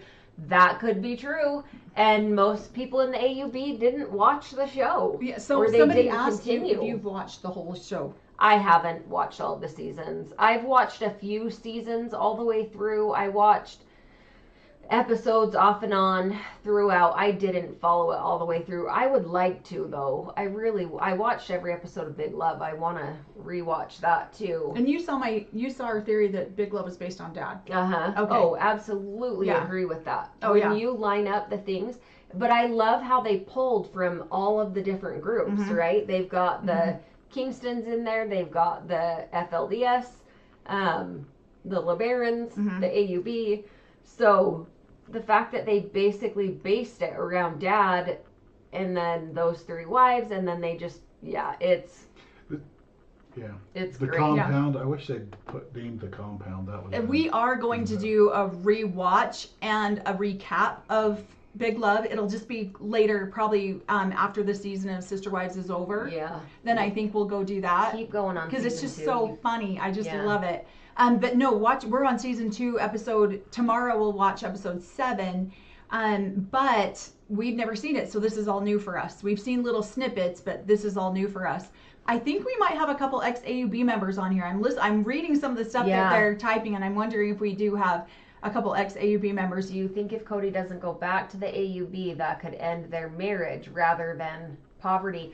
I could see that happening. I do think that is a plausible end to their relationship, because she might be so filled with fear Yeah. that she may go back to the AUB and leave Cody. Could totally see that being an option. I think that would happen were if offered poverty, if they went into poverty. Then yes, I could see that happening for them. Yeah, that is probably Well, they the couldn't more go all likely the way scenario. into poverty because then they couldn't buy a way back into AUB. So Well, maybe they've they'll gotta- buy their they've way. gotta have their. They're gonna buy their ticket now. Well, maybe they should just put $1 million in a shoe box Yeah, or a banana box and exactly. have the prophet put it in his closet, and then They could sue him later. Kate's Yeah. mom, I'll- if I hear Cody say that Robin is the only loyal wife he's ever had, I will lose my mind. He's made me despise the word loyal, lol. oh my gosh, I absolutely. absolutely. Mary was Loyal. 100% the most loyal. Janelle was right up there with Mary. I think Janelle was the first most loyal, Yeah. way above Mary, and You then think? I think Christine. I think Mary's third. Why do you think Janelle was more loyal than Mary? Yeah. Well, we haven't gotten to these episodes yet, but I just think because of Mary's online thing.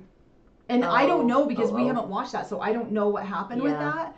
And so I really don't know all of the details. We've watched whatever snippets we've seen Yeah. online, so I'm making a prejudgment about something I don't know Okay. based Yeah. on what we've seen. Yeah. But I feel like Janelle has always been extremely loyal. I mean, and you Yeah, see it where yeah. she dumps all of her paychecks into Yeah, the she family. created Yeah. You know, She was loyal to the family, I would say. yeah, she was Yeah. loyal to the idea and the concept of plural families and working together. Just, I feel like she reminds me so much of Mom.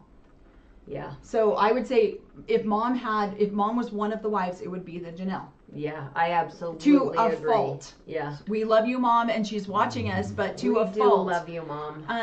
you were too loyal and you gave too much money. Seems like Cody didn't know what he was doing as a polygamist. He was raised LDS, comes back from mission. His parents now AUB, so he decides he will too.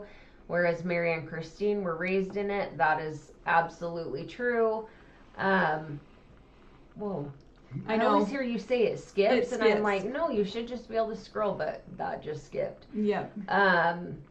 Mary and Christine were truly raised in a polygamy Absolutely. situation. Yeah. Well, Yeah. Or and were they in the Christine was- monogamous polygamists, or I don't No, know Christine how was that truly, goes. both wives lived Yeah. in the same house Yeah. for a while, and Christine was born into it, where Mary parents converted when she was older. I think she was like 8 or something like that when her parents converted. But enough Yeah. time to brainwash us. Yeah, and I do was think brainwashed. that there is a difference though between the ones of us that were born and raised in it versus coming into it even as an 8-year-old. Yeah. Because when you're handled a different way. I mean, you're raised in such a different way. You're talked to, you're treated, you're conditioned from birth. Right. So it really, even 5 years old, right? Like those first few years where your brain is really developing and stuff. So I'm seeing a lot of comments about Janelle leaving I like Cody, this one too. And so she wasn't as loyal, or maybe not as loyal, but yes, Janelle, apparently has left Cody a few times. My mom left my dad like 50 freaking times. That's very normal in this society. It's very normal to say, I need a break from you. This is so unfair. I can't do this anymore. So disgusting that I can't do this anymore. And then they'll take a break and leave.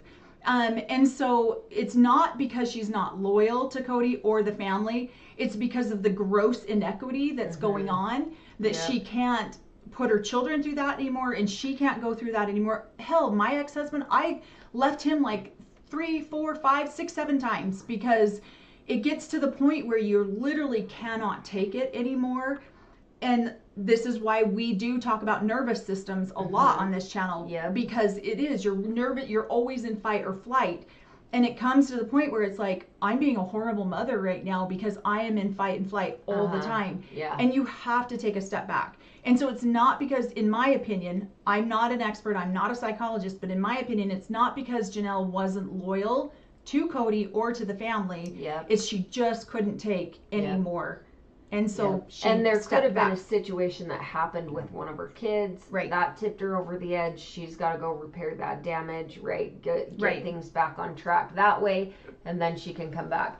So Joan, to be honest, the husbands leave their wives every 3 days or every 4 days or how many or every other day. Yeah, it just well, it depends on how many wives they have. So, yeah. I'm gonna leave and I'll be back in 3 days, or 4 days. So, or maybe tomorrow if she doesn't want me. Joan says, I wonder if Cody came out with the story about his college tryst in order to not be able to go back to the AUB, because I don't think he wants to go back. I absolutely agree. Cody does not behave in any way, shape, or form like he wants to go back. Yep, Yeah. I would agree with that. I still think he still could get in. He just have to pay an extra 10% to get in. And I still think he had a tryst. Yeah, absolutely. Oh, yeah. The current prophet called back lots of people that had been asked to leave by other prophets. Dad? Yeah. Oh, he has? Yeah. I'm like, Dad? I know Dad's the current prophet. And I listened to some of the speeches. I did not know this. He put a call out to basically everyone. He was going to put the fun in fundamentalists, right? Like, oh my gosh, he did not say that. Swear to God, he said that in his speech on the day of his acceptance as the prophet. You were on there with us, were you? Well, no, because I didn't know you guys were watching it. And then Mom tells me, like, when you have 5 minutes left, I'm like, Mom, what? And so... We didn't know we were doing it either, though. We probably just said way too much in all of that. But Dad has said that. I just didn't know he publicly said that in front of church. Yes, in front of the whole church. So, and then he really did. He brought back... I mean, I think he increased their numbers a lot. Up to 10,000? Yeah, maybe. I mean, he probably teetered. I did not know this. You might have to work a little harder, babe. He knew that there was a lot of people that don't like him, and... Oh, I did not. I just heard he was excommunicating people. I didn't know. Well, he was. I think he's excommunicating. I don't know what the purpose is of that. If it's men that he thinks... Maybe they're men that intimidate him. Maybe they're men whose wives he had crushes on when he was younger, and he wants them eventually. I mean, I'm just, in my opinion, you're getting the raw conversation. I'm gosh, spouting off my opinion. Oh, but I do. Allegedly. So the people that I think might be ex-AUB said we're not telling you. Yeah. Who is it? What people? I'm pretty sure. Just show me who you think it is. I grew up with their family. Oh. Yeah. I don't want to call anybody out who doesn't want to be called out. Yeah. Sorry. My mom says Corey Wynn. What Corey Wynn? What? The fun and fundamentalist. My husband is literally rolling on the floor laughing. My dad has said that to us a lot of. It's like bobblehead Jesus, right? No, exactly. It's not cool. Oh my God. Cool guy Jesus. Yeah, we need to get a bobblehead dying. with dad like this. Come We on could back. do it. We could do it. That's we have horrible. enough pictures of him. I wish so bad we had that recorded. I really am so sad that we didn't get that recorded. It was very interesting to listen to. So funny. Oh my Shameless, gosh. she has interviewed her almost totally out of the whole family. Maybe she can leverage Cody's jealousy if she were to threaten to go to another plague family. Yes, and I think that's what would happen if they went into poverty. Here's my prediction. Is that she would eventually, if Cody wouldn't go back to the AUB, she would divorce Cody and she would go back to the AUB and she'd be welcomed with open arms. She'd be coming with a huge dowry, which, is half of the estate that her and Cody have basically, in my opinion, stolen from the other wives. And so, yeah, she would be very Corey's, in my opinion only, I have no idea. And so, yeah. Well, I think you look at the... Oh, when did my dad asked you to come back? Oh, Mom, Dad's asked us to come back to the AUB dozens of times since Corey and I have been married. It's not just Corey that got an invite. I got an invite too. You did? Oh yeah, Dad asked us. Just said that if I was ever interested, I'd done nothing. That Corey had done nothing that would keep him out of. So I kind of got absolved, I guess.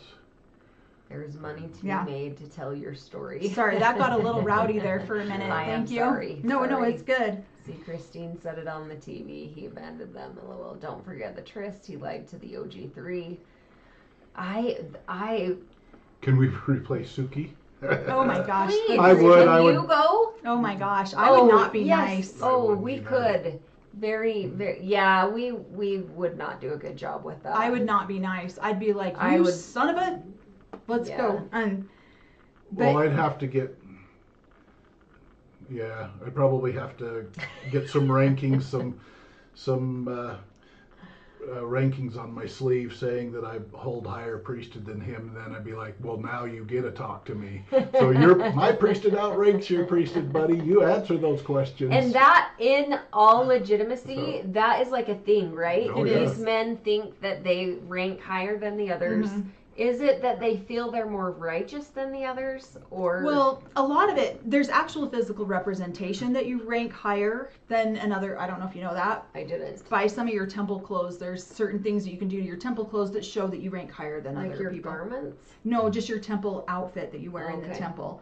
And so this is like a military suit where you get like badges and like sergeant, a Purple Heart. No, when you you're get taking a slice from a wife or and something. how deep is your hem on your gown, and so there is. So women have rankings too? No, when I say your gown, it's part of the attire that you wear. Because they wear robes. Mm-hmm. And so if you have a thicker hem, it means that you have. Sorry. Oh, you can't say that for it on our live. So sorry. That's okay. Oh, I just was envisioning that, and that was hard. Yeah, and so they really do feel like there is a ranking system, and so what you'll see in polygamy is you'll see the men try to outrank each other. But you'll also see the women try to outrank each other as well. Outrank each other in sister wife status, also outrank each other in callings or positions that they hold in the church. And so and this is one of the reasons why I stated this the other day on our live, that if you are a current AUB member and you are listening to some of these people, my dad has 34 children, only 4 of them are still in the AUB. 2 of his wives that get up and speak all the time that people hold to such high regard, one of them has 0 children left in the AUB. The other one only has 1 child left in the AUB, and the other majority of her children do not even speak to her. And yet these are the people who are giving religious sermons to your children and to judging believe. And shaming. And that's why I said on my original interview how ridiculous I think it is and how funny I think it is that these two live side by side, right? They share a carport. These two wives of my dad. And they come out of their house each Sunday, get in their car, drive separately to church, and then they sit next to each other and pretend like they're best friends for all of church. Yeah. People would never guess that these two are not extremely close. Right. Then they each drive home separately, go into their separate houses, and hate on each other. Yeah. Like, hate on each other. Yeah. And you would never know, if you didn't know, you would never know that they're not best friends. Right. It is astonishing. It's so fake. It's all so fake. Oh my gosh, my mom is such a jerk. Where is your mom? Why can't I see your mom's comments? Because I'm at the end of the comments. You're in the middle. I am? Mm-hmm. Okay, go ahead. Sorry. No, every time a man has a wife leave him in the AUB, he gets the equivalent of a Purple Heart. So, on there. So, young lady, you just gave the prophet a Purple Heart. So. You see what my mom just said to you, Corey? There she is. If you got rid of that ball and chain sitting next to you, he might let you come back. Oh, such choices. Oh, he would absolutely probably consider that. Somebody wants to clone Corey because she needs a good husband. Thanks, Deanna. He really is a great husband. I don't know what I did to get so lucky, to be honest. But Are you kidding me? You're so I know, amazing. but Corey, Corey and Mel together are but Corey amazing. adores the hell out of me, and I don't know why sometimes, because I'm impatient, I'm short, I'm like... You're 6'2", you're not short. So. Yeah, but he doesn't know how to be serious. Yeah. There's a lot of things that, like, you guys just complement each other so well. So no, he's a very good husband. I definitely got very lucky. He's been a very, very good role model for our boys. So, let's see. Cody would stomp. They were saying if we did the interviews, Cody would stomp off the stage if anyone really held him to the fire. He's a big baby, and Robin would have a panic attack and run off crying. I'd make fun of them as they left. So I would. You're coming back. Try You signed the contract. Come on back. You're just gonna get badgered by me. Is this somebody from the AUB or I don't know. Kind of like how at age 8 we get a choice to be baptized. Only took me another 7 years before I thoroughly researched Joseph Smith, bow, and decided to leave the RLDS. Or did they mean FLDS?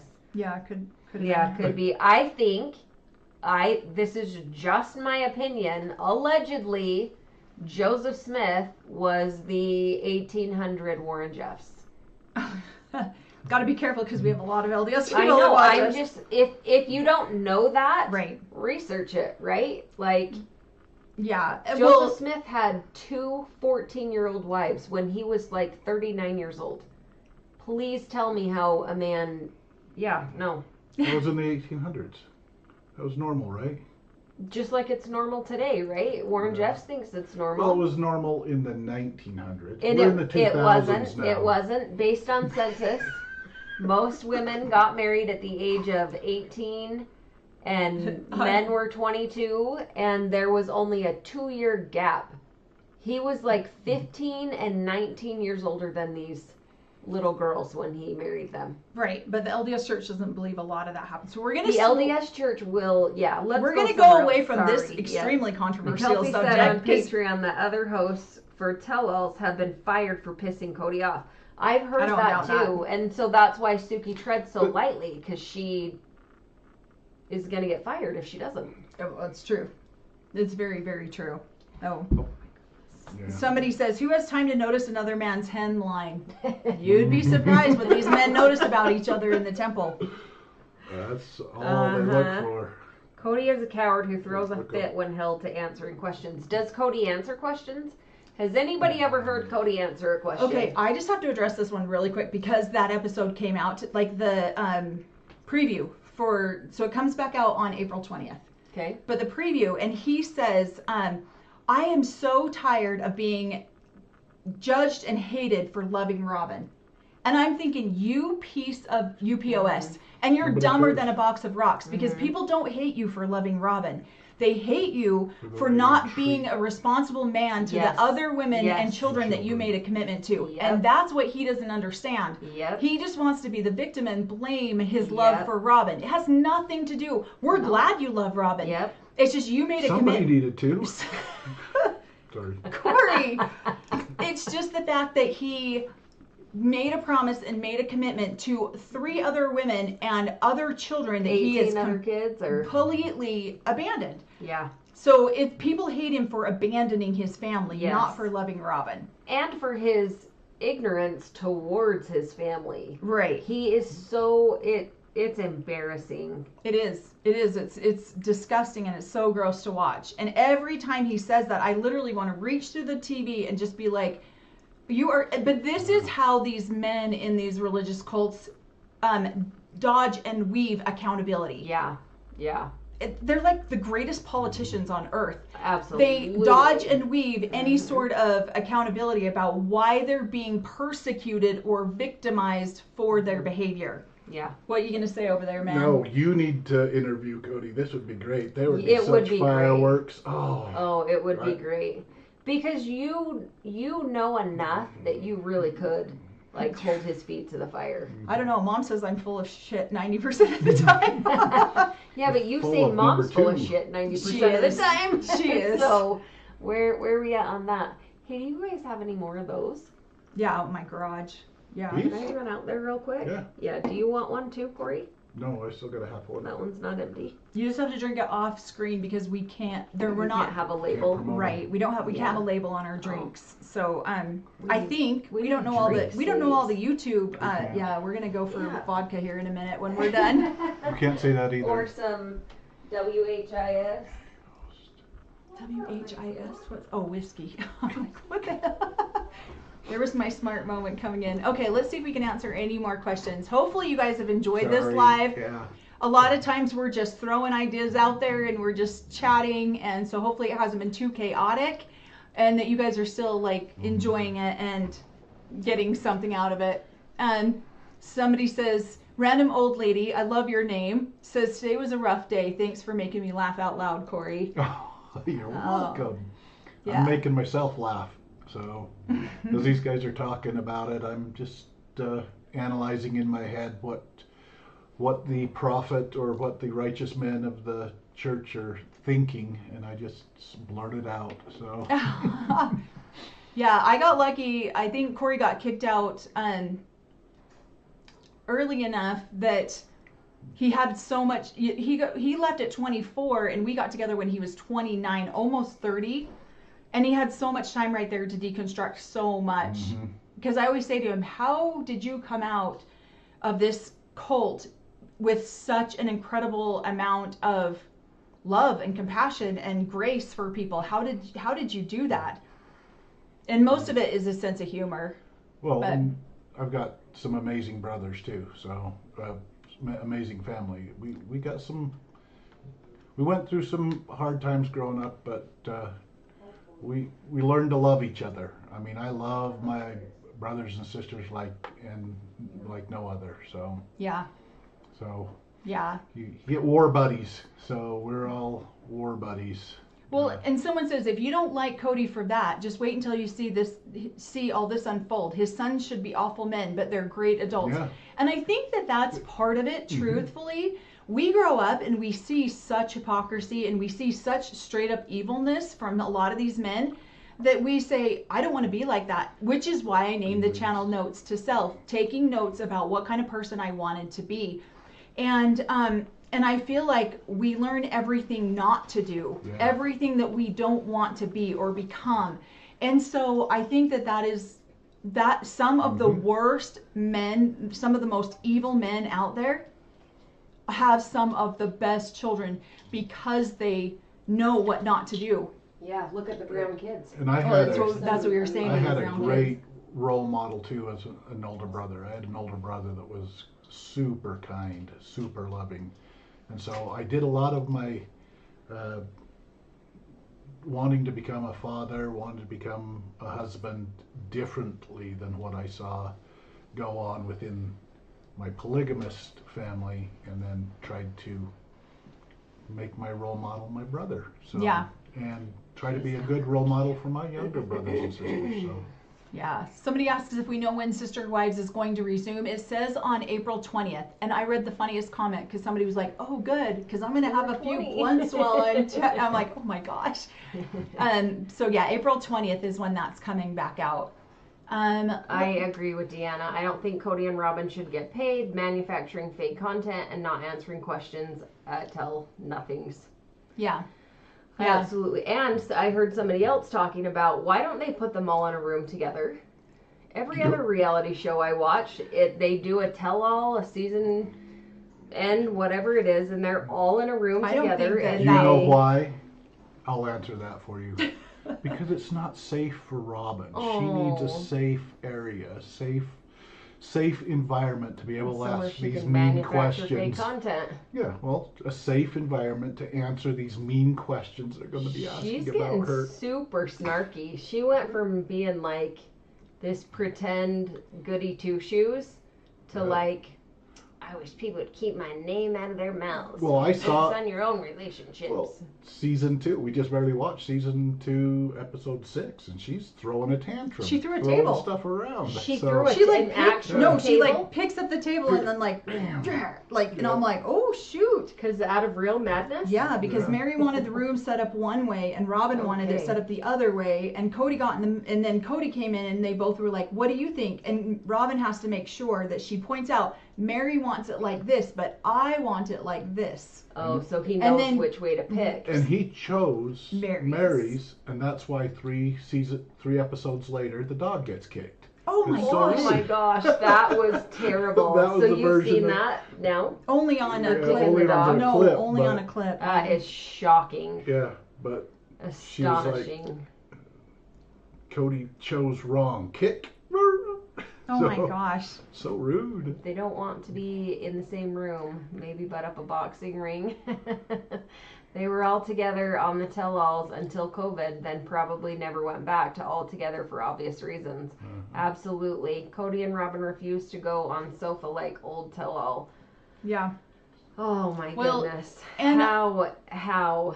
I think too, when you have, I don't know, I know that there was that, like, we don't watch a lot of reality TV like this, but I know that there was that one with the little people, Big World Little People or Yep. something like that, and they ended up getting divorced. Did they make them come into a room together because they were divorced at that time? I don't know. Did TLC do that, where they made the divorced couple come into the same room? So I don't Yeah, know. I don't I know. think because you've got divorces going on, I just feel like it's probably Releases. safer for the production team for them Yeah. all not to be in the same room. I mean, I don't know. Somebody says, I wish that we could send in questions to TLC. I wish we could send in Yeah. questions for Suki to ask. I absolutely agree. There should be a poll or something, right? Like, there's got to be a reach out button for TLC.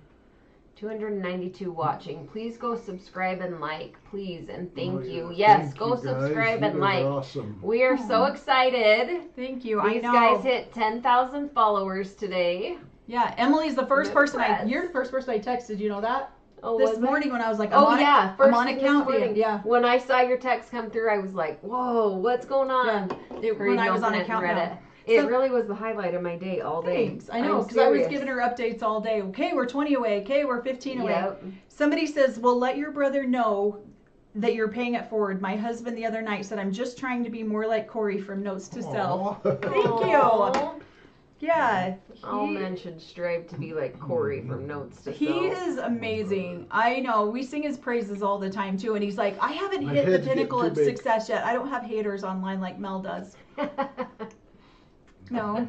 I do. They just write stuff, and I'm just like, oh, they love me. Thanks, guys. You're talking about me. Yeah, I don't think that it would be. I mean, I hate to use Robin's word, but I really don't think it would be a very safe environment to have them all on the couch Do you together. see them getting violent with each other? No, but you know, sister wives do get violent with each Yeah, other. But yeah. I don't think that they would do that. I just think that it would be classless, Yeah. and they won't do that. I mean, Well- they've done a lot of classless things. I'm Yes. saying, but I just think that the conversation would get really aggressive and nasty. Yeah, I could see that. I could see Cody getting super verbally abusive. Right. And Especially if they're talking down to a good priesthood holder. So do you if they're think he mocking still him thinks and having, anything about his priesthood? oh, absolutely. He's so full of, yeah, he's still got all of his own rankings. So, and he's still got 3 wives technically to get him into heaven. So, Yeah, yeah. well, if he's anything What- how- like whatever our you dad, believe in he's- your head, you yeah, got, so. he's counting the ones And that are gone. I really do. Somebody And- just says maybe they're more honest when they're separate. I think that that's true. Yeah, I think that probably. they are a lot more honest Yeah, when they're well, separate. but now that they're divorced, I would like to see them answer questions together now that they're divorced. I know, but not everyone is like you and I, and we just say to our exes what we think. Not everyone does that. We just do that. So people in the room are like, Really "Oh, get Melanie me just in made it trouble." so awkward by talking to him like that." I love this. I love this comment. Thank you, Nicole. It says, "If all were on the couch, who would throw the first punch, or who would cry first?" That's hilarious. Robin would fake cry first. Yeah. And I think Christine would probably throw the first punch. And Robin would have a panic attack, and Cody would have to swoop her up in his arms and pack her off stage, and that would just White not knight. be good. Yeah. So yeah, that would be. Oh. Yes to this. And Corey plays the bagpipes. You do. Yeah. Poorly. Yes but to I which do. one? Your online haters are just jealous of your marriage and how happy you are. I think that's. Mom got it right. It's all ego, baby. That's hilarious. I love you, Mom. Even if both the other wives got a release, he probably could still claim Robin and her multiple personalities to get himself into heaven. So Well, then he could be the prophet. yeah, he could. He'd get She's a got quorum, at least quorum 7 of personalities. personalities. What is the 12? Do you guys remember? Right, there's 3, there's 7, there's 12. I never got into the ranking system. I don't know about 12. I swear there's Yeah. some. I'd have to some I look type thought of there rank was at 3, 12. 5, and 7. What is Yeah. 5? I don't know, probably to get on the council. Oh, to get on. You're right. I Right. think you're right. 3 is like to hold a position. Mom, do you know? Get on the Dad did council. Help not us have. out here. Dad did not have 5 when he got on the council. Yeah, he did. Yeah, one was just left. He did. I don't think he did. I'm trying to 1, remember. He had 2, 1, 2. 3. He did. Oh, he did. Okay, never mind. He had had just- 5. My bad. He had just gotten the 5th one. No, he didn't. He didn't get her when he was on the council. That happened a couple of years later. One was just divorced and gone. I was And he still claimed her. 24 when he got that, or I was 24 when he got that wife. 23 when he got that wife. So there was number 1, Mm-hmm. Yeah, and then the other 4. Yeah. Okay, So and then there's he 5. gets. Yeah. I just want to call her the ball baby. Right. And so no, yeah, I guess my dad did have the 5, or did have did have he the had 5 5. wives. I think Sorry. that is exactly what it is. Our computer wants to update. I'm gonna have to shut all that down. So, and then 7 is to be the prophet. Right. 12 to become a god, probably. That's honestly what I was thinking, Mom. In my head, I was thinking they probably think they can be a god when they have that many, but I think a lot of them think that they're already gods, even when they have 3. Mhm. So, it's, yeah. I'll bet Cody starts his own Yes, they church, do. one that allows. Those Robin's dolls count? Absolutely they do. Oh my gosh. He's got a huge quorum. Yeah, somebody made a comment like Robin won't want to go back when she knows she has to pay 10% of her doll money in Collection. tithing. Her doll collection. Oh my gosh. So we'll go ahead and chat for about 20 more minutes. So if you guys have any questions that you want to ask us, I don't mind talking about Sister Wives, but I've said it before. It's not my favorite subject, but we can talk about it. But 20 more minutes. So if you have any questions that you want to ask us, Now's the time to do it. please. Elizabeth Roberts, thank you. You are so incredibly kind. Have a good night.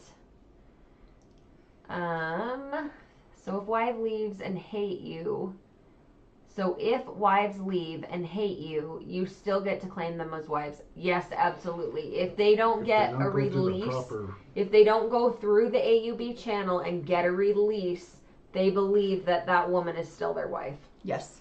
Yep. It doesn't But matter if you like them or not. It's just kicking There's- and screaming to heaven. There's Exactly. different teachings on that. Just like when he So, carried 19-year-old some of Aurora them- into her room because she was crying over Cody and Robin not agreeing on to buy or rent a mansion. LOL. That did not happen. Did that happen? I saw the clip. It was horrible. Some men believe that yes, as long as she didn't get a release, they're still there. Other teachings were that if the woman no longer loved him, then they automatically got a release. So it depends on what belief system you want to run with. Yeah. So Or who's it's a the pick and prophet at the choose. time. Yep. Great.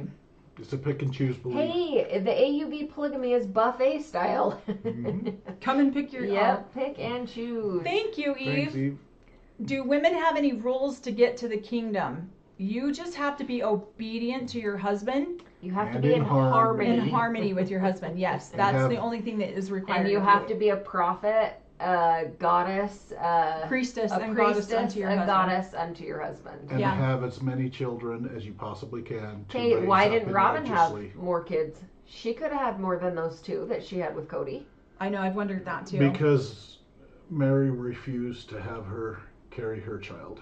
So, and it broke her heart. To be a surrogate for her. Robin offered to be I a saw surrogate that for her. one. I know, and I'm going to do a video on that because there actually was a case like that in the AUB, and I wanted to talk about it a little bit. Somebody was a surrogate for another. She didn't know she was a surrogate until her baby was stolen from her. Oh So my I was going gosh. to talk I about want that to one. talk. Yeah, I want to know more about that because Yeah. I heard something about that, and Yeah. that makes me sick. To So my somebody stomach. wants to know if you ever lived polygamy. No. I mean, I might as As a well child. have because he did in his own way. It just wasn't consensual. So So out of my mom's 11 children, I am the oldest, and my ex-husband and I never lived polygamy, but we were married in the AUB, and we did date in court a couple of different girls, but we never actually pulled the trigger and became polygamous. I was They just, never had a tryst. no, I was the one Well, you girl never did. that we got Good. more serious with. She was 16, I was 18, and my ex-husband was 26. And it just felt so predatory to me. Now, she did turn 17 during that courtship process because So that made her what? so much older. And so it was really a tough thing that he would even consider somebody that young when he was as old as he was. Olivia Newton wants to know if we can tell us a true story of sister wives getting into fights. So, yes, I There is a know of favorite a one. true... Oh, do you have one? I want you to tell yours because I wonder if it's the same one. It's probably not. You probably wouldn't. I say know what I'm of thinking. one story where, oh gosh, that one's too bad. I can't tell that one. That's probably the one. It's I'm probably the thinking one of. you're thinking about. But I know of a story where there, and I know this because I'm personally involved or related. One sister wife got super upset with another sister wife doing something in her kitchen, and she literally grabbed her by the hair and pulled her down the stairs and said, and that sister wife was the basement wife. And so the upstairs wife pulled the basement wife into the basement and told her to stay where she belonged. Was that the In, same in one? AUB terms, that's like about? just Family? putting one sister wife in their place. So Up in the Christine basement. isn't, since she's married to David, doesn't matter.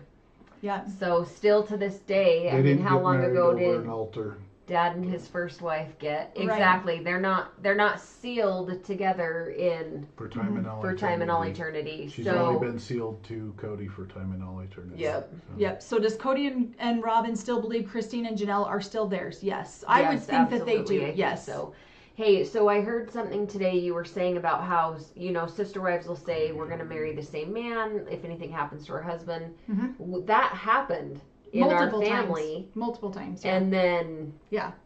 because you were saying something about Yes. no, but I've never seen it happen. Do you mean you'd never seen it happen? I've as never in, like it never lasted. It means when the husband died and the two wives went and married the same man, it didn't last. The one wife left and Oh, went and yeah, married someone yeah. else. And so they make these commitments to each other while the husband's still alive, but I've never seen it actually fulfilled. So yeah. Mel and Corey, how many siblings do you both still have in the AUB? I have, out of 34 siblings, I have 4 of them that are still in the AUB. Yeah. Well, we Same. have 4. Is that the same for you, Corey? Do you have 4 siblings? No. Out of the 39, I would probably say I have 3. I have a brother that has multiple wives. I have an older sister that is a second wife. And then I have a brother that his wife left him, but he's still a part of that community. He's still So, but he's still not a attend polygamist. meetings Yeah, and he's not a polygamist. So I'd say three out of 39 that are still a part of the AUB. And yes, I get every time we're going to go up there pretty soon here. I'll do some videos of where we grew up. But yes, I talk to both of my brothers. I haven't talked to my sister for years, but I do talk to my brothers. So. Yeah, and we will do some videos while we're up there on the compound. maybe some of your siblings will want to do some videos with I you do. guys. We have a sibling that lives on the compound. Yeah, you do. Yeah, and then we have a couple siblings who live outside of the compound. They're not living directly on the compound. And so I do have a couple of siblings up there. Oh yeah, that's a good idea. I didn't even think about that. Yeah, because there's one I absolutely love. I adore You'd have him. a blast. I saw him and her on a TikTok today. It popped up. I know, and I saw was that like, one too. Oh my God, you guys are so cute. I'm confused about large numbers of children. Does it have a heavenly purpose or early reason? Is that what you were going to? Earthly reason. Both. If you have children that you raise up here on earth, then you're building the kingdom of God here on earth, building the church here on earth, but also in the afterlife you should have a large kingdom of people. Because you have your own planet, right? You get your own planet. You're the god of that planet, and then you've got all your peeps underneath. Well, you. and a lot of it too is it's our responsibility as being the chosen people to basically live out God's laws, to perpetuate that laws as much as we can and have as many members as we can. So that's why you're supposed to have as many kids as you are here on earth too. It's a difficult religion to Understand. to teach them, to teach people who haven't grown up, and to convert people into that. So you might as well You just got to create your own. you create church. your own Create your own church. population. Yeah, you get the whole population, you have as many kids as you can, and you brainwash them from birth. And this Or one teach says, or sleep with someone else. Ha ha ha. Right. They still think that you're theirs until you get a release through the AUB. Until I don't know Lord's where Robin anointed. came up with that. I don't either. Do you guys know where? No. Was she just talking out her ass on that interview? She was. Because Christine said the same thing. Christine was like, what Oh, the... she was asking Janelle, huh? Like, what is she talking about? Yeah, no, Christine did an interview and somebody said that. And Christine's like, that's ridiculous. Then just go sleep with somebody and get it over with. So yeah. Christine even addressed that Robin was really talking out her. Okay. That's not, I've not heard that either. I just think that's something that Robin was probably taught by somebody who didn't know or didn't understand, or that was their interpretation. Well, What? yeah, it's different belief systems. If you sleep with somebody else, then you have broken that covenant, and the priesthood could then excommunicate you, take away your right, take away that Yeah, stuff. but you'd still be theirs in heaven. Well, you've got 10,000 people in that group. Hey, my Half dad of tried them to kick me off the compound. I know. completely. Half of them teach one or believe one thing, half of them believe the other. So Robin's just among the... We've got groups within the group. Yeah. Robin's just believing one set of dogmas versus the other set of dogmas, but... Okay, Deanna says, seriously, do you think Cody and R borrowed storylines from Big Love? Sorry if you already answered. I came in late. No, I don't think they did borrow stories or storylines. It's just these storylines are so common in these religious groups. And so that's why sometimes, like, Corey and I will watch Big Love and we'll try to guess which storyline is about which member that we know of, because they took them from multiple different polygamous groups. It wasn't just the AUB. There's multiple The four primary big ones. Right. Most of the families have all the same problems. They have Big love within them. Exactly. And so that's why when I do the video on the personality types of different wives, it's very typical in these different groups to have the same kind of women. Yep. They're bred the same. So Hopefully you got any more. I'm sorry. We can scroll through some more of these. Thank you, Erica Thompson. Level 1. Welcome, guys. Oh, and then I'm so Eve. excited. Yes. Can you visit other planets like family? Yes, you can. And that is so great because I knew I wasn't getting myself to heaven. So I was really thankful that my dad could. He could get me to heaven. Yep. And I'm not even joking, you guys. I'm being absolutely serious. I know you are. Like, Yeah. as a child and even into my 20s, I was like, worst case scenario, right? Dad gets me there. So, Riding them coattails. what are your religious beliefs today? We talked about that earlier in the video, and the video will go up onto. Once we're done here, it will be live, and there's a way that you could, or it won't be live, but it'll just be on our channel under the live section. And you can actually, there's an option where you can go and select the comments to scroll through. So as you watch it, you can read the comments come through too if you'd like. Okay, so you'll leave these live comments up. Yeah. Okay, cool. And according to Robin's own words, until she slept with Cody, she wasn't actually divorced. So he was courting a married woman, or she was a loose woman. LOL. Did Always Robin wanted say to that? That is awesome if she did. Did Robin really say that on the don't know. show? I'm According curious. to We need to Robin's catch up own there. words, she probably didn't say it about herself on there, but because Well, her and Preston never got married in they the didn't get AUB. married in the temple, so their marriage didn't So it matter would have the just been same a way. time marriage. Yeah, there's two separate kinds of marriages. You get married for time and all eternity if you're chosen, and you get married for time if you're not chosen. How does it work when you are the god of your own planet, but then don't your kids also get to become gods of their own planet? You know, Only if they're right. So how- figure that they out. have So to- how would they also they have to- populate your planet? So Twin star, or my twin understanding, planet. I'll just tell you my understanding, and this is the thing, is it is so different. So many people are taught so many different things. My understanding was that they would be servants to those who were faithful. So Corey, I'm gonna lump you in with me, No, babe. it's good. But so I would go and be a servant on that planet. And that's the thing is, people get so caught up in the planet thing. I'm like, you guys, it's made up. But that's just, it's always just funny. It's just, that's what they teach. And so that was always my understanding, is that I would be a servant, especially because I had gone through the temple and I had left. So I'm at a whole different level than these two are, because I was married in that way and then I left, and took off my garments and left the AUB. So I'm at a different level You of actually performed the ceremony, Right. the ritual, right. I'm at a different level of what is the word I'm thinking of? you know, the cold handshake. Condemnation. Yeah, the condemnation than you guys are. So that's my understanding. Do you have a different No, understanding? no, Corey's yeah. way more educated about the doctrine than I am. Cam said, do you think they were trying to create their own compound/church with Coyote Pass? Maybe, possibly, probably maybe. not. Yeah. Where does the planet stuff show up? Is it in the AUB appendix to the Bible? Oh my gosh, that's hilarious. It was Yeah, actually sounds taught in the early days of the Mormon Church, and the Mormon Church still has documentation out there, written documentation on this whole entire subject. It's been removed from print.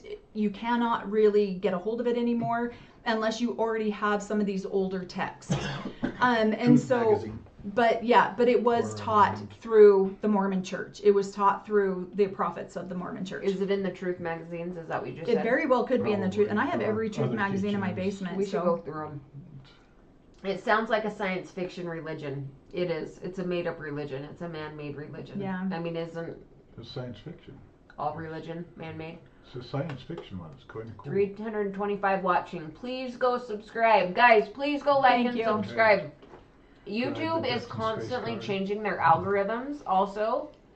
So weird. So the more you guys interact, the more you like, the more people that subscribe, the more people that are going to get to see Mel and Corey's content. no thanks. And honestly, the more people it's going to help.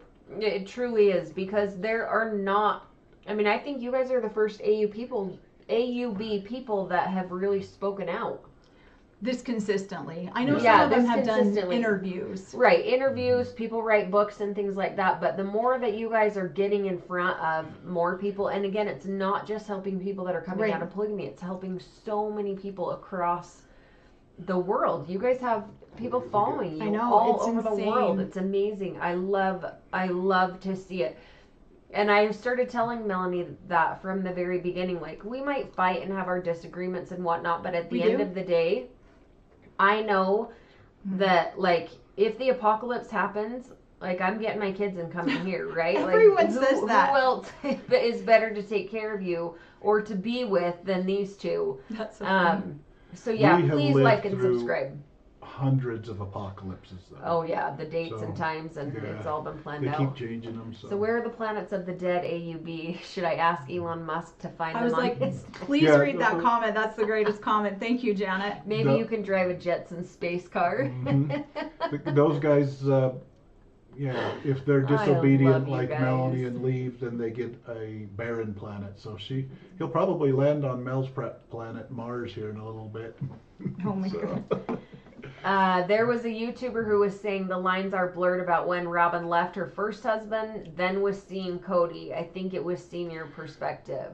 Well, Yeah, Cody, I don't know. I wouldn't be surprised. but Cody even said that in his little dreamy thing that he was staring maybe too long at somebody that might still be married. Yeah. Yeah, she's probably in the She process. probably of was. He leaving, probably and he knew. probably knew that. That's why he was Uh-huh. staring too long at her. I'm sorry about polygamy, but I'm glad for you guys. We're glad for us too, Thank you. because we get to have each other and we have a hell of a time together. It's the best.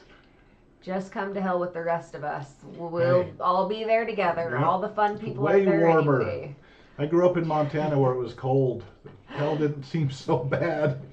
Had a Yep. good furnace going on. I'd be warm. Read this comment. Nick Cannon probably gets like 4 planets. That is hilarious. I love that. That's so funny. You know Nick Cannon, right? Oh my gosh, he's got like 13 baby mamas. It's hilarious. Oh, nice. And he's a comedian. He's Yeah. super funny. But Oh, I I'll don't show want you. my own planet. I don't want my own planet either. I don't even like having my own house. It's Do you getting know how hard crowded. it is to Hope they clean that don't. stuff? Exactly. That's why Especially we need a alone. lot of servants to clean our planets. Already Find has. good servants. Oh, Elon already has 4 baby mamas. Yeah. Almost there. Yeah. Dang. When Robin's mom got with Robin's stepdad, how many wives did the mom run off? Wait, was that a thing? No, he only had the one wife. Yeah, He only didn't had the run- one wife. Okay. that Just we're made aware it of. miserable. Well, and then So you know nobody Rob- ran off. Robin's taken it up a notch. She's now run off 3. But then when Robin's mom left her bio dad, he had a second wife too. Oh. And so he had the second wife. So her biological dad and her stepdad were both plagues. and then, right, Yeah. Okay. right. Do you guys do cameo videos? We haven't. You know, it's funny because Funny we as are just shit trying to on learn these cameos. platforms, but we should do cameos. That would be funny. I just don't know that much about it.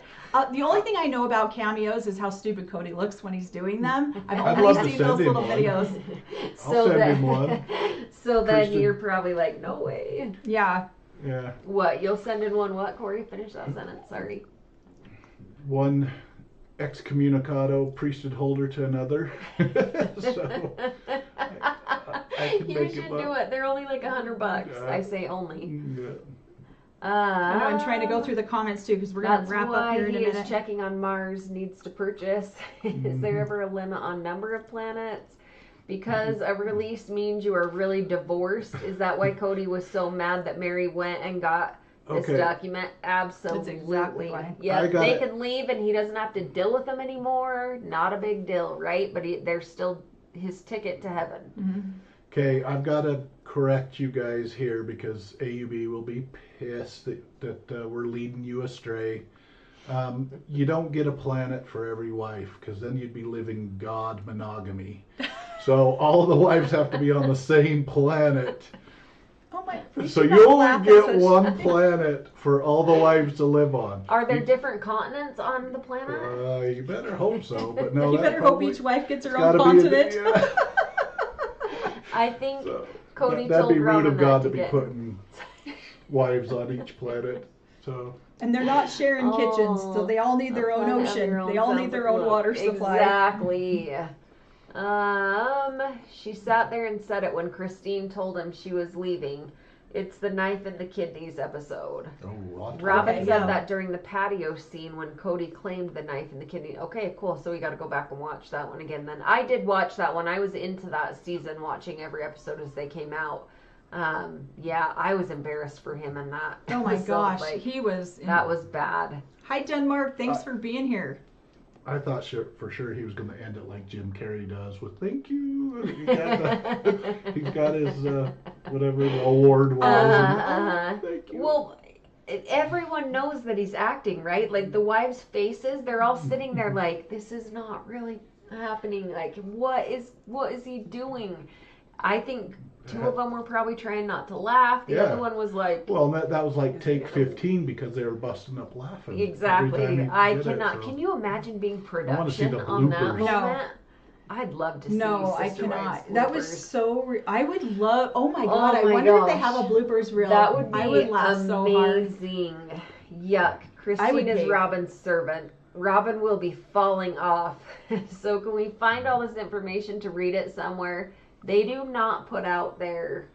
No. No, the LDS no. Church has taken all of this kind of Yeah. teachings out of print. Most Mormons don't even know that the LDS used to teach this. And in fact, I will probably get some hate in the comments saying Yeah, a lot Mormons of don't hate. teach that. Sorry, guys. But Yeah. they do. They did. They might. They Yeah. don't anymore, but they did at one Yeah. point. If And you- so If you want to learn this stuff, it is hours and hours of family home evenings, firesides, priesthood stuff. It was a waste of my time, but if you guys wanted to go back and learn all of this stuff, they don't put it in a book. They don't put it in any of that stuff. It's just, this is the dogmas that were trained over and over and told why we should be obedient, why all this. And that's the thing, they'll be teaching one portion, one priesthood meeting, and then another guy will come in and teach a different version of it. So you get to pick and choose whichever that's why. realm you want Buffet to go style. Well, and that's why we're always saying that one person's experience in the AUB is totally different than Different from someone others. else's, because it depends on how deep your dad dug or your leader, your priesthood head dug into the doctrine and their interpretation of it. Yep. And that's why the AUB exists, is because someone Yep. had an interpretation of something that other people didn't agree with. And so FLDS went one way, AUB went another way. And so that's why the AUB even exists. It wouldn't even be a church if someone hadn't have interpreted the doctrine or interpreted whatever's Different. Yep, differently yep. than someone else did. And They translated it correctly. yeah, and getting it from me, I have bastardized it. I've made it way more funny than it actually is. So Okay, answer this one real quick. I hear Mormons talk about levels of heaven. We don't have to get into this. 3 degrees. 3 degrees. And each the degree has 3 celestial, degrees. Telestial, and terrestrial kingdoms. So depending on how good you are, whether you get an A, B, or a C, will depend on what level you go to. And hell for this guy. No. And each of the 3 levels has 3 levels in it. And so the only ones that will get a planet or get to reproduce spirit babies is the highest level of the highest, Yeah. And so you can go to the celestial kingdom, but only the highest level of the celestial kingdom will have these advantages, where if you are in the middle level or the bottom level of the celestial level, then you don't get these advantages. Okay, Tracy McMurray said, I've asked my planet question on 2 live chats and it always gets skipped. Sad me. Oh, I'm sorry. Looking back, I'm so sorry. I'm looking back at your comments. So you say your parents' planet in 1. Have no siblings. Oh, that so was on a there you go. different one. Oh, sorry, that was on a... Okay, so that's... I'm sorry, I'm looking at your stuff, but I don't even know if it's on this one. So... I'm so sorry, Tracy. We did not mean to skip your question twice. Hopefully Yeah. When you go back and watch the old episodes, watch Janelle's face anytime Robin speaks. I've watched that just in the regular times that I've watched it, and I think it's so funny because they all know she's so ridiculous, and they just want to punch her in the face, but they pity laugh and pat There's her a on the lot of shoulder. people that would be offended with those eye rolls. Yeah. Somebody The says eye that- rolls are Eye a big rolls deal. are- Somebody says I big courtesy laugh deal. Corey's jokes that don't land. I say Right. you courtesy laugh Corey's jokes Because that don't land. Corey's funny. I don't even have jokes that don't land. Right? All your jokes land. On the floor. Janelle is all of us. Amen. Mhm. You are allowed. You are all loved and appreciated. Thank you. How much is tithing per week or month? 10% of whatever you make. Is it on a sliding scale? And what happens? You don't pay. If you don't pay, then you go clean the bathrooms at the church. And who makes temple recommendations? The super unworthy men of the AUB. The bishops. The bishop bishops. usually. You'll meet with the bishop and no, tithing is not a sliding scale. It is 10%. There is question of whether it is 10% of your gross annual income or your net annual income. That's always been up for debate depending on who you talk to. Well, they'll tell you most people believe it's 10% of your gross annual income. Yeah. Usually the people handing out the temple recommends are the ones collecting the money. So Does the AUB have funeral potatoes like the LDS? Yes, they do. Amen to funeral potatoes. We do love those. Bring it on. Jello fruit salad and rolls, funeral potatoes. So good. I know I'm trying to get to some of the questions too. Okay, yeah, we can pick out a few more. What is your favorite polygamy childhood food? And no fair, just saying food. You know what? I think probably one of my favorites as a kid was, what did we call it? It wasn't split pea soup. I did love split pea soup though with homemade rolls. Oh, Corey's mom made like homemade that. rolls so good. But mom used to we used to put like this gravy with green peas in it over toast, yeah. actual toast. Yes, yeah. What was that? Did we have a name for shit that? on shingles. Shit on shingles. That was good stuff. No, we actually Oh, really, that's I what loved Dad that called too. it. It was called, SOS. oh my gosh, it just went right out of my brain. Yeah. Hot dog flavored water was always really good too. Peas over toast. Peas over, Yeah. My I guess favorite. peas and toast. My favorite that mom used to make is she used to make like this chili relleno type of thing. Oh, And I didn't realize that that's what it was. And so I didn't like chili rellenos for years until like the last 5 years they've been my very favorite. they're so good. And I didn't realize that that's what my mom was feeding us. But Yeah. that was probably one of my favorite things that she made. And she was very famously known for her carrot cake and her cinnamon rolls. Oh, so good. A lot of people ate my knuckles from grating carrots for 25 hours. It was the Oh, worst thing man. ever. I always had to grate those damn things. And she would fry up zucchini. Do you remember she'd get like Yeah. the big pieces of zucchini, dip them in eggs, and fry those? Corey's all, oh my All gosh. the food I Our mom, she can cook. That woman can make some damn good food. mine Roast was and potatoes and carrots. Sorry, go.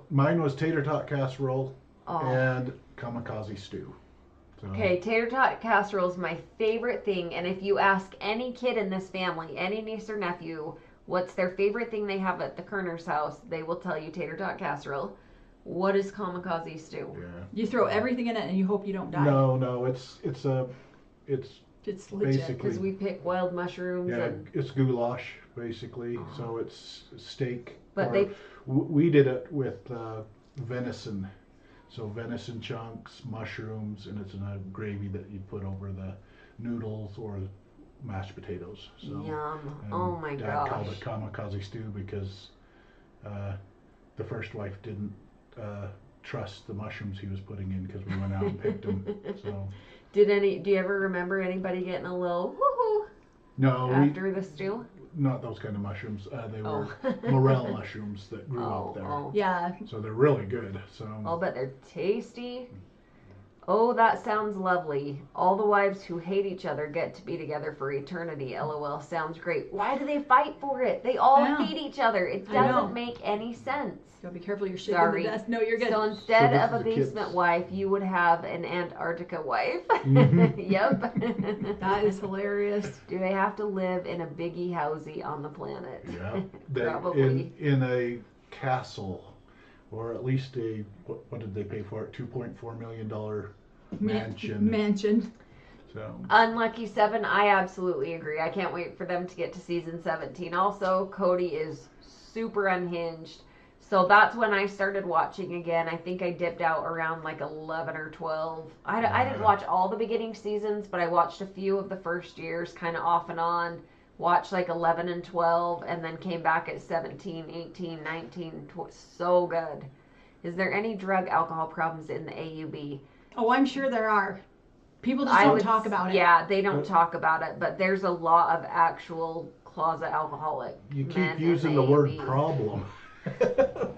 Depends on who you ask. That's a sacrament there you're talking about. The worst performance award goes to ... Cody Brown. Mormons did for sure teach that. Yeah, they did about the planet. Teach us doctrines. Yeah. No, you don't want my version of them. You'll be in a version. Do not read the original version. Just get Corey's version. Skip the bullshit and go straight to the good stuff. My gosh. To the bullshit. I just need a nice small island on someone else's planet, please. Amen. Deanna, my mom did canned fruit cocktail. But the like button over 300 watching, but only 200. Guys, come on. Come on, brother husband. I know you're watching. Just hit the like. He's watching from 6 of his accounts. Yeah. You should catch Mormon Stories podcast. I love Mormon Stories podcast. John DeLynne's one of my absolute favorites. I really need to go on there and apply. I would love to interview with those guys. You guys would do awesome with those guys. Yeah, I've never watched a full episode. Oh, you haven't? No. Oh my gosh. I got hooked on all of the Alyssa Wall. Her story, it was like 13 hours of interview. I think they broke it down into like 3 different episodes. It was so good. Yeah, I love John DeLynne. I also like... oh my goodness, what is her name? Her name is Shalise. I cannot remember what her podcast is. It Cult of Consciousness? Yes, Cults to Consciousness. I love her. She was one of the original ones I started watching, and then John DeLynne. Okay. Yeah, I have just been, especially since my last move, once, so that was a little over 4 years ago, like YouTube, polygamous content every day. Yes. What is the deal? I don't watch a lot of polygamous content, to be honest. I don't know why I got hooked on it. You think Robin gets how much she is hated? Well, she's only hated by Gentiles, by the righteous, faithful people of the AUB. She's loved and supported. So. Yeah, probably the... So no, Gentile hate has not... Clings off of her armor of righteousness. So is outer darkness the same thing as hell? It is. Yeah. Is it? Yep. If I were Robin, I'd be embarrassed to film at this point. I absolutely agree. I can't even imagine. And you know she's online. Is Robin buying all that art to decorate her planet? Mormon Heaven is an MLM. Congratulations, 10,000 is big. Yeah. These rules, how did these rules come about? Did someone claim it came to them in a dream? Yes, pretty much. And they were probably high when they did it. So let's just be honest. Mushrooms. Nefarious Revelation. Like yeah. So the name of that is called Nefarious Revelation. So. We've got to get that t-shirt made. Yeah, you guys really should seriously throw some t-shirts out there. That'd be awesome. They're keeping sweet and obeying. I had a Catholic tell me my mother was in hell because I am a Protestant. That is awful. That sounds like horrible. Something someone would say to a kid in the AUB, though. Yeah, seriously. It is. Congratulations on 10,000. You guys rock. Jeez, the Mormon levels remind me of my terrible combinatrix math class and computer science humor. Sorry. That's hilarious. Here's Tracy Q. If you are sealed, have children, and they grow up and get sealed to another, or a son would have his wife sealed to him, how does that play out with planets? Are you living on parents? I used to ask things like that, and I mean, the answer was always like, God will figure that out when you get there. Yeah. Yeah, so we never really got a straight answer. There isn't like a set doctrine on that. That's the advanced version of this class. We don't know that one. Yeah, I was always told that God would figure that out, and that you would have, in the millennium, after we go through the apocalypse and Christ comes back and we live 1,000 years in the millennium, that you would have your time to figure all that stuff out. Yeah. Do you still need to give dill and cumin? I don't know what that means. I don't know, like they gave God frankincense and myrrh and gold. Is Yeah. dill and cumin something? To make I don't know. pickles. You'll have to expand on that, Cam. The Nordic version of hell is Hill, Hell, yeah. goddess name as well, and it's the lake of ice. You bob like a popsicle for all eternity. Oh. Well, doggone it. I lived that the first portion of my life. So that makes a lot more sense. So Yeah. Hinesdale was hell. Yeah. I watched from the beginning and Cody looks so different. He looks like a frustrated, angry man. I would attribute that to being under a controlling woman. It changes a man and not in a good way. I absolutely agree. I think Yeah. Cody is completely unrecognizable. I think if you look at Cody and Robin, they have aged in the worst ways. I mean, they look absolutely miserable. In my opinion, allegedly, Christine, Janelle, even Mary, like, They look amazing. awesome. Yeah. They have reverse aged, like they have gone backwards years off of those women's face. Yeah. Getting rid of that man was the best thing those women ever could have done for themselves and those kids. She re-asked they re-asked the question Which one? because I said she put problem in there the first time. Any alcohol and drug use in the AUB? Oh. Yes. Yeah, it is. You're not bad. supposed to. Yeah, you're not supposed to have alcohol. It's against their word of wisdom. Uh-huh. You're not supposed to do drugs, but unless they're prescribed to you or something like Yeah. that, your doctor's note. So, but does it happen? Absolutely. Yeah, for sure. So, And it happens a lot when people leave. I think you're so devastated, you're so scared. Right. You're going through so many big emotions that you've never been taught to process or deal with. You're not given any tools. You barely have a personality. And so you're just like, Redefining yourself. yeah, it is awful. So yeah, I do think that a lot of people get addictions coming out of it. You what? yeah, you're going to hell, so might as well try all the things that are sending you to hell. Yeah, I was 26. I had never drank or anything and got my first drunk. Corey got me drunk for the first time at your house. Uh-huh. My condo in Yeah. Holiday, huh? Yep. Yeah, I remember that. I think I held back your hair while you threw up that night. It was, yeah. Somebody says, yes, the Elise Wall and also Adam Paul Steed interviews on Mormon Stories podcasts were fascinating. We are I'll have to actually watch the related Steed to ones. Elise Wall. Alyssa. Alyssa Wall. Yeah. Yeah. Through our We mom. are. Yep. Yep. How does sealing work? So you're sealed to your father, so you can get sealed to your husband, and your kids sealed to your husband too. And what about when your kids get married? So Yeah. you're sealed to your family, your father, but when they get married to their husband, then he passes that sealing along. Yeah. So now you're sealed to your husband. And then you can just go visit each other on your different planets, right? So Maybe you're your planets are like, double sealed, yeah, you're double sealed. double stamped. They certainly have enough knickknacks and art to fill a planet. First time I've ever seen art up by the ceiling. Yeah, they did not spare any space in that house. Watch Cody's interview on Mormon Stories. I think it was last year. He went on with John DeLynn. No, he. Oh, it's another one. Yeah, and we did watch that one, and then he talks shit on like one of the Robin's moms. I don't think it was Robin's mom. I think it was the other mom. The stepmom. Yeah, the other mother. The other mother. Yeah. Yeah, and then he's like, "Oh, you guys could delete that." They're like, "No, we're on live, dude. Like, no, we can't delete that." Wait. It says, Deanna, please delete this live. I don't want Alice to know. LOL. Yeah, that's what he says. Yep. Wow. Yeah. Yep.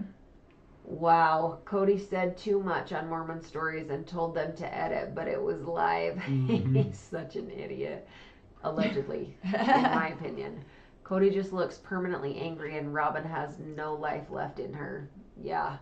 She looks miserable. I think they're both just bitter, ugly people, in my opinion. Could you explain briefly what is in each level of heaven and what you have to do for each? Oh, that would be That's a good a question. conversation. Yeah, Yeah, it is that'd a be a whole- conversation. Yeah, that wouldn't be. A You whole can actually episode. Google that, and you can do that. Put that in the search bar of YouTube, and there's tons of videos on that. And you're welcome. Like you can totally go and research that one, but that's a long topic. Yeah, maybe we'll do one later. I'll have to read. It's amazing how good the OG3 look. Leaving Kay and his concubine has done wonders for them. Absolutely. It was a tithing joke. Old Testament people tithe mint, dill, and cumin. I love it. Okay. Cool. Thank you, Cam, for explaining that. Robin went from upbeat and peppy to dark, confused, and slow. Yeah, and I would not be surprised if there's a lot of consumption going on between the two of them, and that is also, again, my opinion. I'm just guessing, like just throwing a dart. She's never done it in a bar, though. Yeah, she's made that perfectly clear. She does not Thank shoot back God shots she has not gone into a bar. Because well, she did specify it was imagine? just shots. She's been in a bar. There's videos of her on the bar, but she said, "Oh no, I've never done shots in a bar." Oh, good thing she clarified that. It's like the two of them don't understand. There's been a mother trucking camera. I know. I tell them following them around like, for 18 years. It's insane. I just want to answer.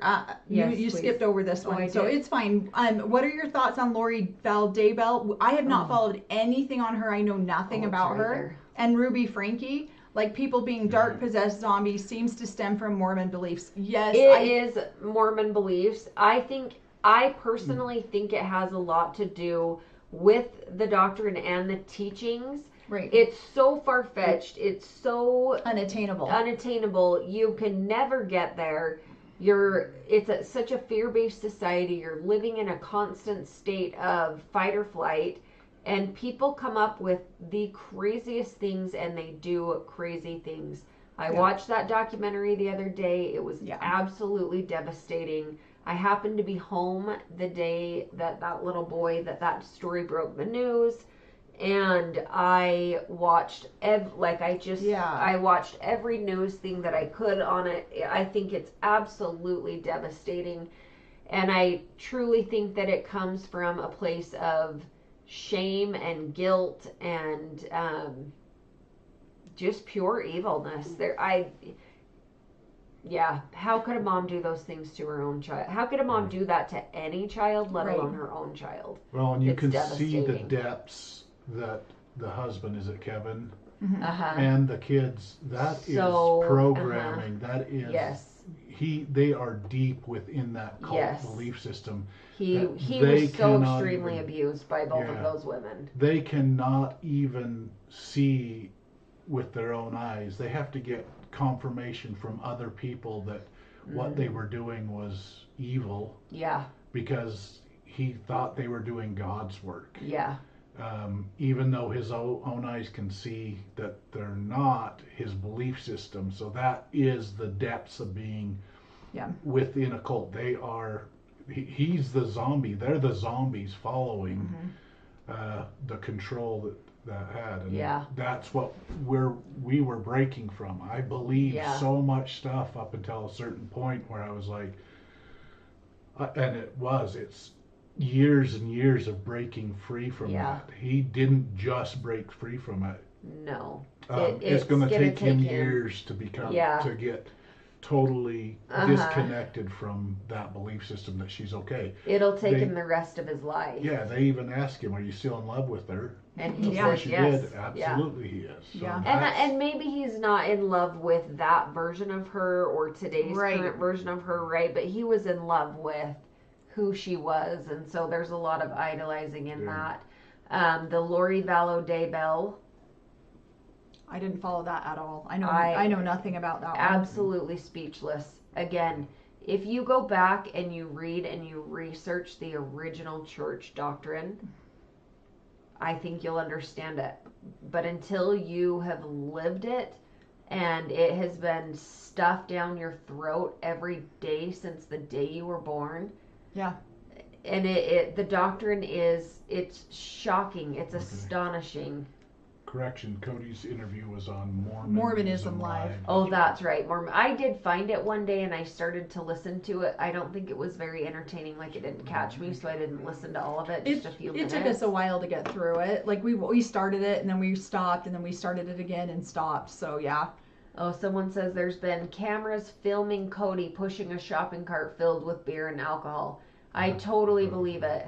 Yeah. I think when Robin on Christmas Eve is sitting in her bathroom on the floor crying, like I would absolutely speculate. I was gonna say there's a lot of speculation that I would totally think that she was drunk, and I think her emotions were probably pretty spot on what she was sharing and whatnot. But The convertible doesn't carry enough alcohol, so you do need a full shopping cart too. So. Oh my gosh. Yes, Yeah, so I exactly. try to read these comments. Oh shoot, I just closed it.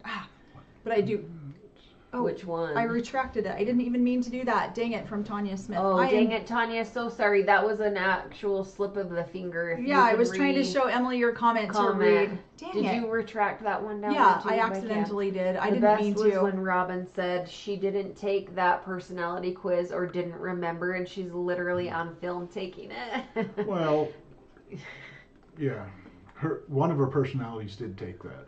Corey So- loves to talk about Robin's multiple personalities. And the other personality just wasn't updated that they had taken it. Yeah, So I you apologize ask- if I've retracted your Can you undo that? No, or- I don't no, know how Can to you do guys that. resend it? retract them. I think Kevin is still drinking the Kool-Aid, probably. I'm just scrolling through on my phone. There's Pam and the Tanya, indoctrination can you resend runs those? deep. I mean, it really runs deep. A YouTuber said that it was in Sabin's divorce decree that she can't drink in front of her children. Turn your backs, kids. So she was drinking. Yeah. That boy was crazy brave to make a run for it, and the poor neighbor was shaking. I cried when that neighbor Yeah. started Sorry. talking, and when he says to him, "Sir, can I ask you 2 favors?" Well, Just one. actually, just the one. I was just like, oh, it undid me. I cannot even imagine. It is so it's so devastating. But you can see what extreme religion will do to people. It will literally drive you crazy. I think Robin comes from the school of if you play stupid or forgetful about what you say, people will forget too. Yeah, she's definitely of the it's better to ask for forgiveness than it is for permission. All right, so not to rush this, but how long do you guys want to keep going? I mean, we still Oh have my well gosh, over it's 300 10:30. people on here, but yeah, It's up to you guys. You guys have been doing this all day, and I came out late, so it's totally up to you. well, we've been going for about 2.5 hours, so Wow. yeah, so I'm, Sorry, I totally. no, I was going to wrap up at 10 and it's 10:30, I know, so and I'm it's like, 10:30 now. Miko. yeah, come so here, baby. we've been Go trying to catch outside. up on all the questions, but Come I apologize, Tanya. I know. totally No, sure, don't go. retracted. I don't know how I did that. I'm just trying to answer. I'm trying to go through them on my phone, and if my thumb apparently hit it twice, so I apologize for that. Did she go Um, outside when you brought her up? Let's see. To be a good liar, you need to have a great memory, and lets Robin and Cody down while they want. That's why they need to backpedal. Yeah. She's a good girl. Oh, okay. Tanya said, I thought Cody sounded normal on Mormon Discussions interview. About halfway, then I went, nope. Yeah. Yeah. Nope. A whole Yeah. lot of nope. So, okay, yeah, I've got to learn how to Really do amped all up of his love. the stuff on, because yeah, we're watching them on our phones and we're watching them up here because we just have so many comments, Yes, and we don't have a moderator yes, on yes tonight. to So this. what? Cody really amped up his love for Robin as the wives left. Like he was trying to convince us himself how he loves her so much. Mhm. I absolutely agree. And he doesn't want to be accountable for anything. So he blames everyone else for him loving Robin. Yeah. And he's trying to convince all of the personalities that he loves them all. Oh my gosh, you guys are horrible. So he's got to And say it in over and over and 17 over and different over ways. again, He So will that she never doesn't escape. leave. Yeah. That's so funny. Well, Yeah. it is 10:30. I mean, we can totally wrap it up. Thank you guys so Yeah. much for Yeah. supporting these two. I Good for the absolutely love you 10,000. all, especially all of you regulars. It's I know. so fun to So see you amazing. guys on here commenting, sending the love. If you guys haven't subscribed yet, go subscribe. I'm And gonna let her do all of our. She's talking to you, hit brother that husband. like button. She's Remember, Yeah. brother husband. Dude, get I on won't there and do accept it. brother husband's any social media invite from brother husband, so I you can don't still think he's like gonna it. listen to me. He's out here watching you, bud. I know he is. Oh my gosh, you two are ridiculous. He is watching you. So everybody, thank you so much. This is Yeah. a huge milestone for us. I know we're still just a tiny little fish in a big, huge pond, but we appreciate in such All a the short support. amount of time Yeah. hitting us to this great milestone. So expect a You lot. guys are amazing. Yeah. And these two are amazing, honestly. I live my life like if I get in a jam, I literally ask myself, what would Mel and Corey do? How would Aw, Mel and Corey thanks. handle this? Oh, thank If you. it's a Thanks, parenting Em. thing, like they're amazing examples. They have been the best support. They are the glue that holds both their families together, and Thank they you. are two of the most generous people I have ever met. Oh. I'm not kidding you. Like, She's making us blush. no, you guys really, you guys are. You guys are so incredibly generous, and we would not have a family, period, without these guys. Like, they really have pulled it together, and going through all of the hard times has, like, we wouldn't make it without these guys. They just Aw. really have taken care of all of us. So, Thank you. your support continues to be my support. Like, you support my support system. It's amazing. So you guys are awesome. Thanks Thank so you much. guys so much. Yeah. Watch for our Thanks, next guys. episode to come out. We're going to be doing season 2, 4, 5, and 6, and we'll release that tomorrow morning at 7 a.m. Mountain Standard Time. So everybody have a wonderful evening, and thank you guys so much for being here. Thanks, Mom. guys. Good night.